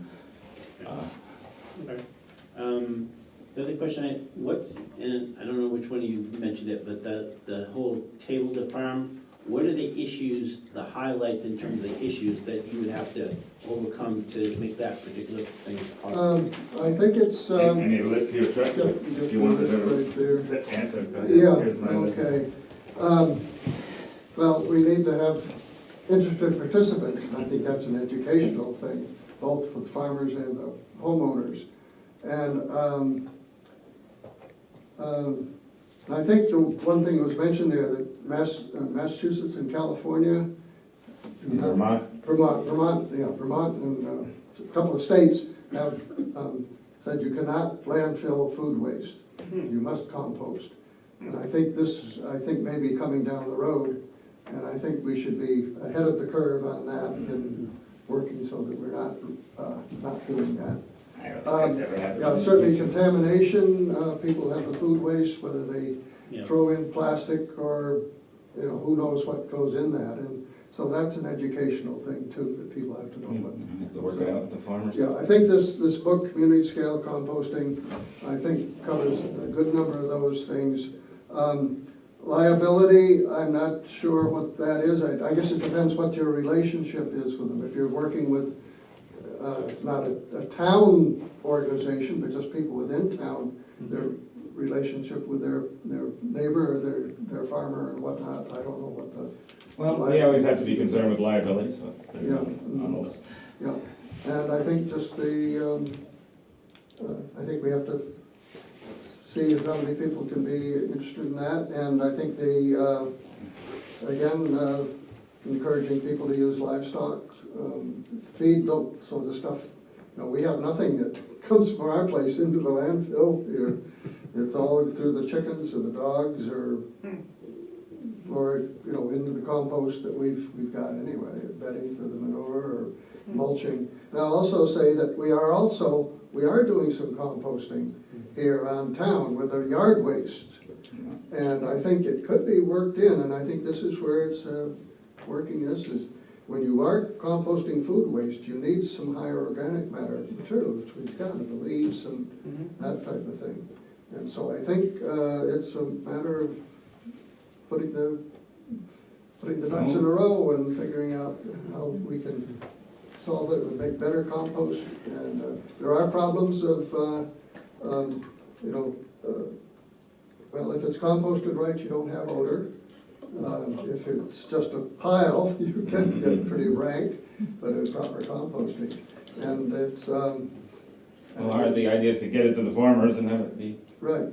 their problem. Right, yeah. So I think it'd be ideally that there are certain things I think the town might be doing with the composting, collecting the leaves and stuff, and that again, that might be if we worked right. I know some people could use the leaves elsewhere, or the brush and the chipping, and so I think it's a matter of connecting the dots and making things that'll work. With your guys' permission, we'll start talking to farmers and see if any of them are interested and if this thing is actually possible. And you mentioned also in terms of education, have you guys, as a committee, talked about what form that would take in terms of? Well, we've done a fair amount already, and it just takes the usual form of e-crier articles and things of that sort. I don't think we've gotten any super creative. I think the backyard farming approach, I think very much sits into that. And we focus, each year we sort of have a slightly different focus, and I think we could certainly focus very much more on that in the coming times. Does anybody in the audience have a question for the gentleman? Nope. Thank you very much. Oh, here's Chloe's report. Okay. Use it as a prop, but if you guys So want a copy. Thank you. Those are public documents, so yeah, if you guys want to share them, that's perfectly fine. You can put them on the website too. But that would be great. All right, awesome. Thank you, gentlemen. It's already part of the attachments from the agenda. That one, yeah. Permission to share it with the. Everything's attached. If you want me to take that back, I will. Yeah. Did you want that, Denise? Or you No, just you want can me have, so we've given our approval. Okay, thank you. Yeah, so we all. Oh, thanks, Chuck. I have no problem Yeah. with anything. Share, move, explore, Thanks, Paul. into all things. All right, next item is regular business, town administrator. Yes. A few things. The first thing that I will mention that's not listed here is I do have signatory cards. Joanne has them in her office for Rebecca and for Katrin, if you want signatories on the town accounts. I talked to Catherine Heck at the New Hampshire Municipal Association. She said most towns would also have the town administrator as a backup signatory, primarily as a second signature or witness, and suggested that Joanne include me. So unless there's great objection from the board, I will follow through with that as well. Just as long as you don't take off with all of our money. Well, I need someone to You know come what in he and said? stipulation. It's Deerfield, he just told us like 20 times. I'll start with the MTS software that's listed there.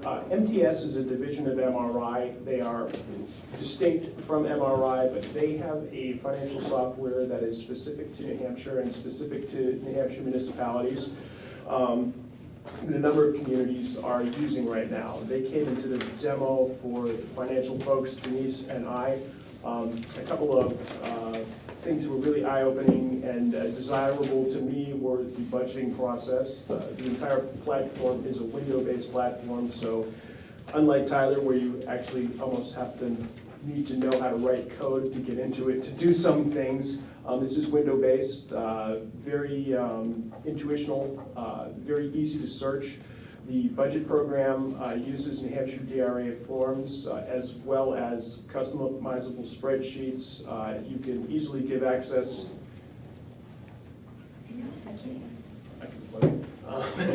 You can easily give access to the select board and the budget committee, so you are all on the same form, all on the same spreadsheet. It also has a chart building and spreadsheet building segment in it. I don't have a hard and fast estimate of what that might cost. I'll be coming back to the board. Wanted to plant a seed, and my hope is that it might be something you'd look at using ARPA money for moving forward. I think we're in a good transitional period right now with a financial officer wanting to retire. And I think this is much more intuitional, much easier to use, and as I said, it puts everybody on the same page, particularly at budget time. Yeah, you guys, like, that's the thing, like, they would all be the same thing, so when you looked at budget, it would be budget to budget, and they would be one. That's mind-blowing. I think the other thing that was very attractive, both to Joanne and Liz in particular, is they have a direct tie into Interware, which is a software program behind ClerkWorks, which we use now for taxes, dog licenses, and auto registration. If you're not familiar with the accounting process we're using right now, we use Tyler, we use Peoples, and then Joanne, Liz, and Linda spend a fair amount of time matching these transactions up for reconciliation with a pencil and a piece of paper. It takes hours a week, and it's one of the reasons that they've been very hands-off about including credit card payments for the transfer station, planning and zoning, or recreation. This software would make that a much easier transaction, and we could easily move to plastic for other departments and other fees. As I said, I'll be coming back to you when I have a hard and fast estimate. Chris is also going to send me, I forget what he calls it, a software pliable environment or some such thing. Basically a test program that we can log into and play around with the features in the program. And as soon as I have that, I'll let the board know if there's any interest in logging in yourself and seeing what it's about. Great. Next up, revision update. I did receive PPA agreement and MOU from Rachel E80 at revision. At this point, I have sent it on to the Mitchell Group to take a look at. They did not think they were going to have to put much time into it, looking at it legally, because it was extremely similar to the prior agreement that they had reviewed. In fact, very close to word for word. So, but she is going to give it a once-over before I present it to the board. Sent around an email mentioning the offer from Connor over in Barrington to come tour the town office as it's going up. I had an interest in that. The process they're using is similar to one that I recommended sort of generally to the board, and that's a concrete form type of building style. Building looks completely traditional. It goes up as concrete, goes up very quickly, and is super efficient in terms of cooling and heating. I know Rebecca told me that you probably couldn't make it, but I think Katrin, you were available to go over and sometime probably later this week. Planning on going over and just taking a look. I'm also very interested in finding out how Connor managed to get the federal government to give him $1.5 million to pay for most of the project. Really want to find that out. Let's look into that. And the last thing I had was shared cloud storage. This was something the Sustainability Committee and the New Housing Committee in particular wanted, and that went live today. Because we're a Microsoft platform and because we follow the guidelines for government compliance, and it's easiest to do that using our platform, we used SharePoint Online, set up storage sites and sharing sites for the Sustainability Committee and the Housing Committee. Everybody got an invitation to log on to that today. I've got all the members' emails, I believe, with Back Bay on this. It's a little bit of a bare bones site right now. Steve assured me that we can add content to any of the pages. If the individual committees want their pages to look a little more glamorous and flashy, we can do that as well as the initial login. And we can add other committees as we move forward. And right now, my mailbox and Denise's mailbox are the mailboxes in the background behind these, so we have the ability to log in. And if we have a 91A request or if they're shared agenda items, that sort of thing, we'll be able to see them. Okay. And that is really all I had for this evening. If you have specific questions.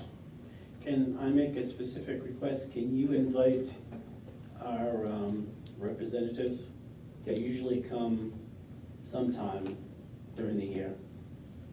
We haven't seen them for a while because of COVID, but can you invite them? So really, Pappas, I don't know if you can get a senator, but definitely the people from the state, our legislative representatives and Senate representatives from the state. Yep. I'm not sure how many will show up, but we haven't seen them for a while. Would you like Mr. Gatzis to come as well? I know he's actually pretty good about attending meetings if you ask him from the council. Sure. Executive council, yeah. Yeah, anybody that we elect that represent us, it'd be nice to have them come and. I'll call Mr. Snood too.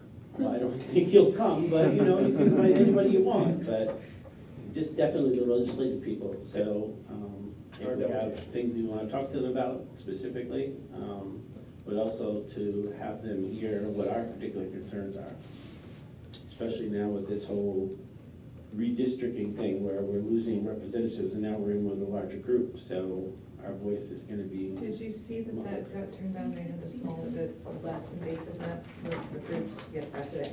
Oh, by the Supreme Court? Oh, okay, I missed that. So that's good. Have we invited the other committees, groups to the shared cloud storage? I have not yet. The Sustainability Committee has been the most vocal about wanting shared cloud storage, Okay. and then the Housing Committee was, had, right from the get-go, said that they would like to share things. So Okay. I will certainly invite the other committees to move forward and do that. How much space do we have? That I am not sure. It's cloud-based storage. I believe there's, I'm not going to say because I can't remember that. Usually there's a cost. Yeah. There's a cost. Yeah. There's a fairly large base amount that came with each mailbox. Okay. And essentially, I had to move from the $4 government mailbox to the $6 mailbox with cloud storage, and I did the same on Denise's so we could double the storage. So we have incurred a cost of $24 a year. And is the Mts Software also going to deal with the payroll logging hours? There are a series of modules. Okay. You can add, you can do the complete program, which does include payroll, and that is a computer-based payroll where each department head would basically enter their salary, time and attendance, accruals, all that would be calculated automatically by the department head entering. You also have the ability to give all of your employees computer access to their specific information, so they could reprint their W-2 or adjust their tax withholding if they wanted to, that type of thing with a login. Great. That's a separate module though. And they'll do anything you want. It's completely à la carte. You can You let us know buy prices. just the financials, just the payroll, just, they've got a couple of other options, Parks and Rec options, and other things. What other municipalities use this? Right now, there are 18 municipalities ranging, one similar in size to us that I saw were Hopkinton, Northwood, I think Haverhill. Portsmouth is using a couple of modules. I've got a complete list that I can forward to you. Jim Smith is the primary underwriter. He was the guy that developed Unismart, sold Unismart to a much larger company, was assured that they would continue Unismart just as they had and add some other options to it and probably let it die. So Jim got back together with some of his old partners, George Humphrey and Steve Isabel, and basically recreated what they had hoped Unismart would move to when he had initially sold it. And you just said that they had a park and rec option. Would that take care of our credit card processing that we were talking about before? Yes, they would, and basically what I would use for credit cards, or ask you to use, would be the Mts Software, which is ClerkWorks we have now. They have just simple tabs that we could add for Parks and Rec, for planning and zoning, for transfer station, and tie in. They have the ability to set up online registration for various things. The examples that they've showed me have been more along the lines of what Oyster River does. But if you were going to offer yoga or music in the park or that sort of thing, you could have people register online and work that with the ClerkWorks tab that would accept payments. Okay, good. Eric, I'm gonna regret this, I know, but podium if you please. Podium, do you have, podium, get up. Speak into the microphone so we can hear I you. don't have a like board to list. ask any more questions. So, do you have an estimate of the amount of money that the town transfers through credit card? And that's the first part of my question. The Yeah, I second part don't. is, do we charge an extra fee for? Yes. Well, we do charge an extra fee, and that goes to the user, not the town. And that is ClerkWorks and Interware specifically engineered the software that way to stay in compliance with local requirements so that the town, can't accept less. But does it cost us money? No, it does not. It costs the user, it costs you, the taxpayer, money if you decide to pay your taxes using that service. But there's no fee to the town beyond actual collection hardware. If you want wireless card reading devices that your personnel can have, like say at a concession stand or something like that, there is a charge for those. No, what I'm asking, I guess, I'll ask in a different way, do we charge a surcharge for credit card transactions? The company charges a surcharge, yes. But the user pays for it. pay it. You pay it as a user. So Not the that town. comes from who? Whoever is paying their bill with their credit card. No, You, who Eric Sawtelle, charges the surcharge? the company, and that's free and distinct of the town. We don't do any billing for the surcharge. Thank you. So if your tax bill is $1,000, You're gonna pay $1,000 plus the fee. $1,013.50 or I wish my something like tax that. bill were $1,000. Don't we all? Don't we all? Well, all the selectmen only have $1,000 tax bill, because that's That's what true. we get. Just kidding, just kidding. Yeah, people are gonna believe you now. They'll believe whatever they want. Yeah, it's not $1,000. Anything else, Everybody else. Andy? I have nothing else this time. Okay. Anything on the consent agenda anybody wants pulled out? Nope. Here is the consent agenda. So I move to accept the consent agenda as presented. Do I have a second? Second? Any discussion? No. All those in favor say aye. Aye. Aye, motion passes. Katrin, did you say aye? Aye. Aye. Congratulations. Other signatures. Thank you. Yeah, I'd love to. I was trying to think if I could split this in half, and then I was like, that's gonna be complicated.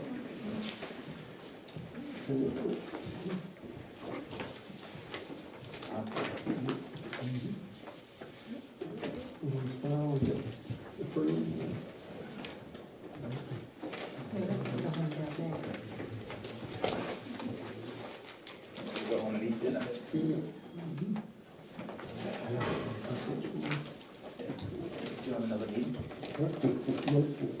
Yeah, information was. Thanks. It's for our insurance. Who signs?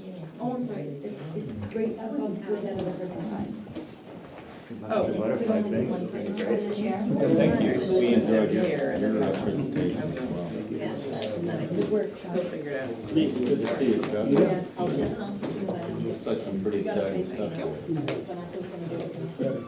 Well, police association's got a phone. I'll give you this.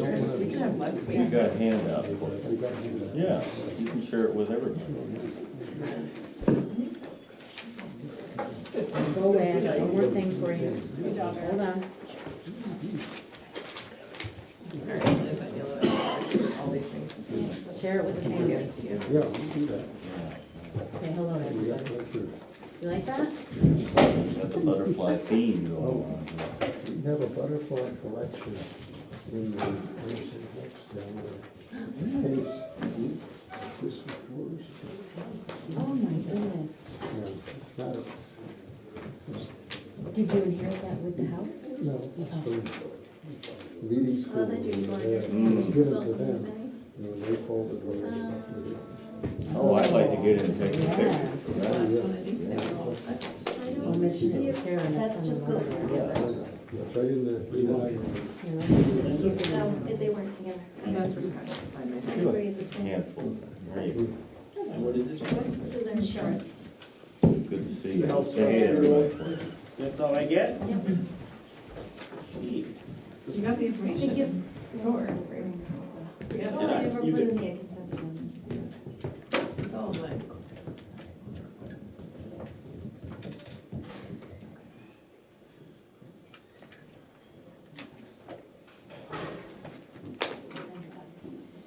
It's the same numbers we used in the budget. They sent us a letter saying that they were going to go up in price, and then sent us another letter saying that they would honor whatever they had sent us in November for the budget. That's nice. All right, old business, electrical upgrade at the transfer station? Yeah, I just wanted to mention that Steve Bullock is getting numbers for the cost of upgrading the service at the transfer station in conjunction with the revision project. Revision has no concern whether it's 220 or 480 service. Steve would like to go with 480. Steve and I and Jim Banks and Chip Bellier met with Christian from PES LLC Electrical here in Lee. He was very excited in working with Steve and also working with Revision. He likes Revision. They're actually a fairly large commercial electrical company, and had suggested to Steve and I that, you know, he understood that we might be going out for RFPs on a job this size, that sort of thing, but that he would be interested as a resident in volunteering service. Said that even if he didn't get a contract, if we went out to bid, he would still be interested because he enjoys working with Revision, thinks this is a great project for Lee, and as a Lee resident would like to help. So Steve is getting some numbers from him. I just wanted to give you an update as to where that was at presently. So the upgrade would involve what? It would involve new transformers, new boxes on the side of the transfer station. That was the biggest problem, figuring out where to put junction boxes to bring the service in and to plug in Revision's lines. Chris from PES found 2 locations that he thought would work fine, and that was agreeable with Chip and Steve as well. And Mr. Banks kept us all on our toes with his knowledge of electrical engineering. Is there any, when we've got all these things happening over there, I think there's one thing that we've asked, and I don't, Steve is not here, but could you have a conversation with him about the possibility of doing something in terms of putting in a generator? And I know we've talked about it, it's been on the list, but the thing is, that time when we were down because of all the, was it the ice storm, I think, I don't know, when was it? We were down for days, and I know we've got the truck that we can haul, but compacting it, if you got no power, you We've know. also got the big block, we can put them outside in the big open tops and it'll flatten, believe me. Okay. I can say, we've got a couple of options. The generator that's sitting in the hobo shed now can run it. Oh, okay. As long as we're careful. And that's the key word, you need to be careful about, you can't run both balers and the compactor together. You run one or two at a time and work them so they're not all starting at the same. It will do it. So do we got enough of a hookup? Because that thing's on a trailer, so you can. Right. I've We've done got to it make a down. hookup for it. But do we have a hookup so we can just plug it in and? We can, we haven't got one. Okay, is that something maybe we can have them look at so they can, Sure. if they're doing all this other stuff, you know, having this particular feature, if you will, Sure. will make it easier for you guys. So I'd rather have you, you know, oh geez, we gotta bring the trailer down, plug it in, we can do some baling versus, okay, what do we need to do? And, you know, you've got other things to deal with at that particular time anyway, so. There was some discussion between Jim, Christian, and Steve about, because there's another generator at the transfer station now that basically can run the lights, that sort of thing. Yeah, it's a little one, 5,000 watt. I mean, And, it'll run the office. It will not run any of the big equipment. Yeah, so there was discussion about generator options, but nothing in concrete that was discussed. Well, maybe you guys can, Yep, I can talk to Steve and talk to Pete. Peter's here, he heard it too, so maybe you guys can look at that and see if there's something you can Get do. Steve up in tandem. So, Double team. Right. So where's the money coming from to pay for the electrical upgrade? That was from ARPA, wasn't it? I think we had discussed, ARPA had not made any because we concrete don't, motion. I don't have a number. Right. I don't have a number. Okay, So- so we're still bringing that back again. Yes. Yeah. All right, anything else? Nothing. New business? I assume that's you? Well, it's me and Kieran is here too. I know Katrin had talked, I think through Stratford Regional Planning with Kyle, and had talked with Karen a little bit too about reviewing floodplain mapping, and just wanted to throw that out there as new business so we could determine if the board wanted to go forward with this. Or. And I think Karen had sent you all an email as well. So I'm not exactly sure what you wanted adopted, you want them, and what I understand, the board doesn't know anything about this, it was. Yeah, I asked a question to see where we were at. So what happened was, the Stratford Regional Planning Commission did a study with Geosyntec in November or December of 2019. And I've tried to reach out to Kyle, but we didn't connect. With what the potential is, or what the possibility is from flooding along the rivers in the year 2050.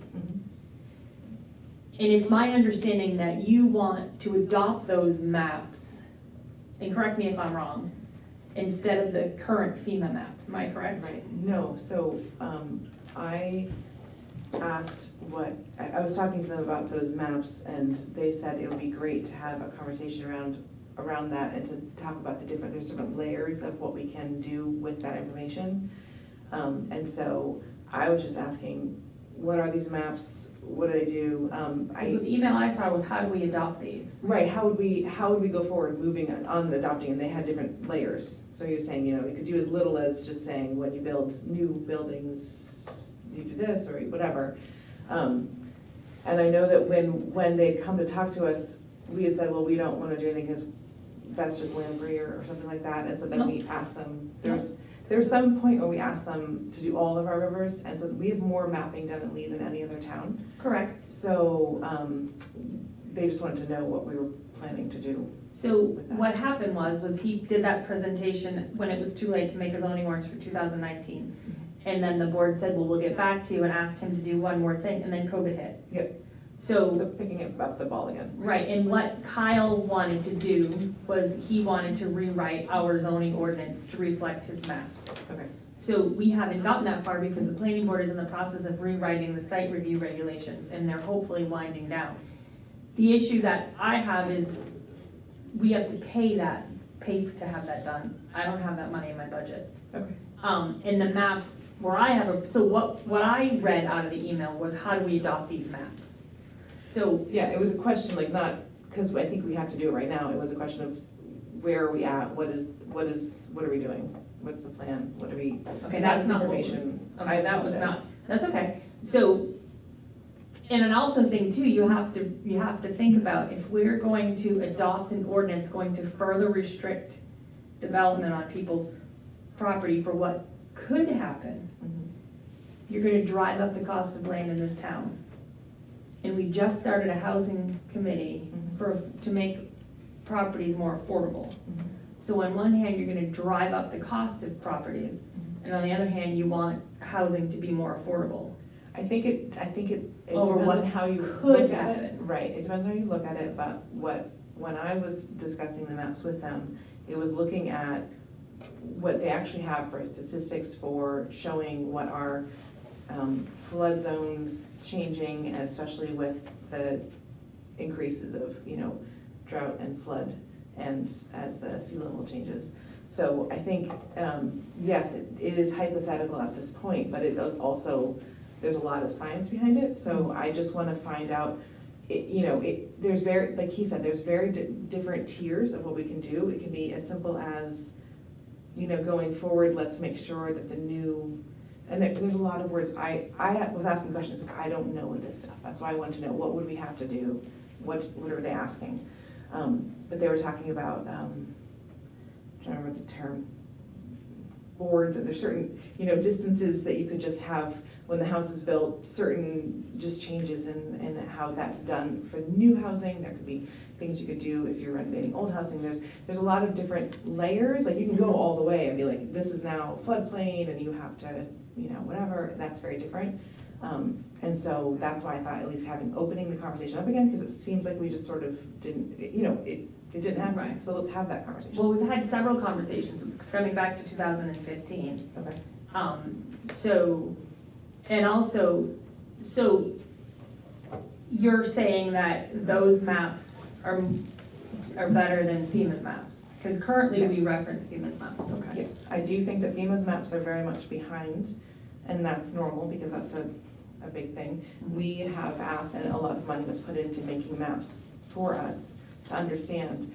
One of the biggest things is that you'll see in it that we have some bridges we're gonna be working on going forward as a town. And those bridges are gonna be underwater if we're not careful. But for this small difference in how you plan now, we can do those the right way, avoid that, and save ourselves a lot of money down the road. So it's just something to think about, how do we take this information, how do we think about it and use it?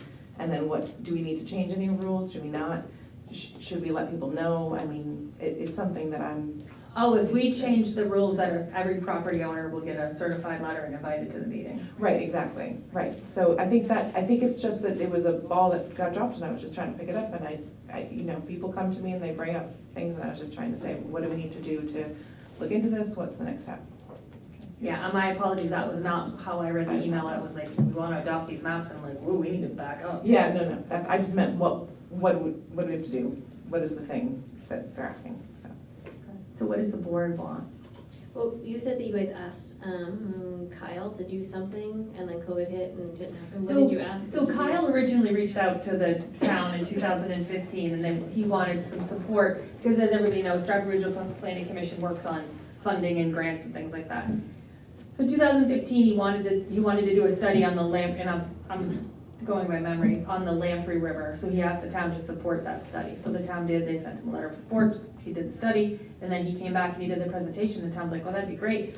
What about a study for all the rivers? So he worked with Geosyntech, they got a grant to do the project, was $30,000, and they did a presentation to the planning board of what could happen in the year 2050 with the river floodings, for the rivers in town. COVID hit, the planning board's trying to get these site review regulations, which affect all the commercial development in town. They have been working for the past several years, and they did a complete, total rewrite of the regs, as Rebecca has seen. And we've been working at least once a month in a work session to try to get them done. So once those are done, they'll have time for other stuff, but not until. So. And if we have to hire Stratford Regional Planning Commission for their expertise, the money's gotta come from someplace. Okay. So, yeah, I think the place to start would be to talk to Kyle about what's already happened and what's already done. Get a feel for what we're looking at and what, just so you guys know what we want to do, because I'm just learning about it too. It's up to the board, whatever the board wants. So it sounds like we need to wait for the planning board to finish their work so they can take a look at this. Yep, that would be my That's what I'm suggestion. Circle back in a few months. Okay. So let's keep it on old business and we revisit it, In the fall. yeah, well, a couple, whenever. They're hoping to get the site plan review regs adopted August or September. Okay, all right, sounds good. Thank you. Thank you. Thanks, Karen. Anything else under new business, Andy? Not that I had. All right, other business. We have so many businesses here. All the businesses. Okay, I move to enter into non-public session, New Hampshire RSA 91-A:3, Roman numeral 2, sections A and C. Do I have a second? Second. Roll call vote, Katrin Casper. Yes. Rebecca Hawthorne. Yes. Scott Bugby, yes. Motion passes.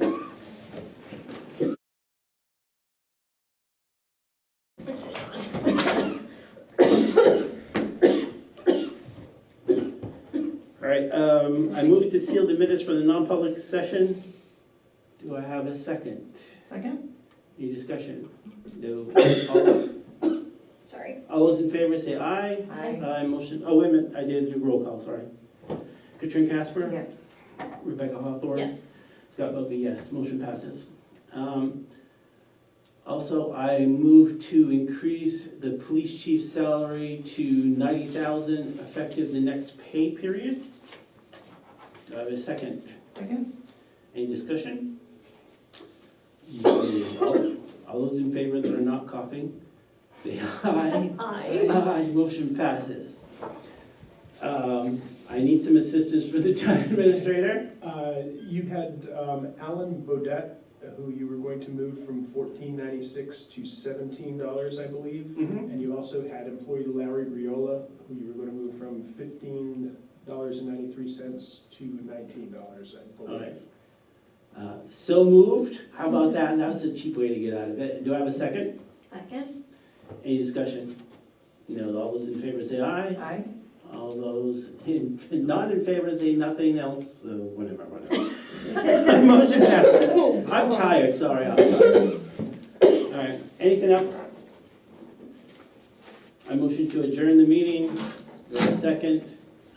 Yeah, all the seconds and thirds. Second? Who Yeah. seconded? I'll You second seconded? Do you have to It's not second the motion to debatable, adjourn? so all those in Motion to favor adjourn. say aye. Not debatable. Motion passes. The chair can adjourn.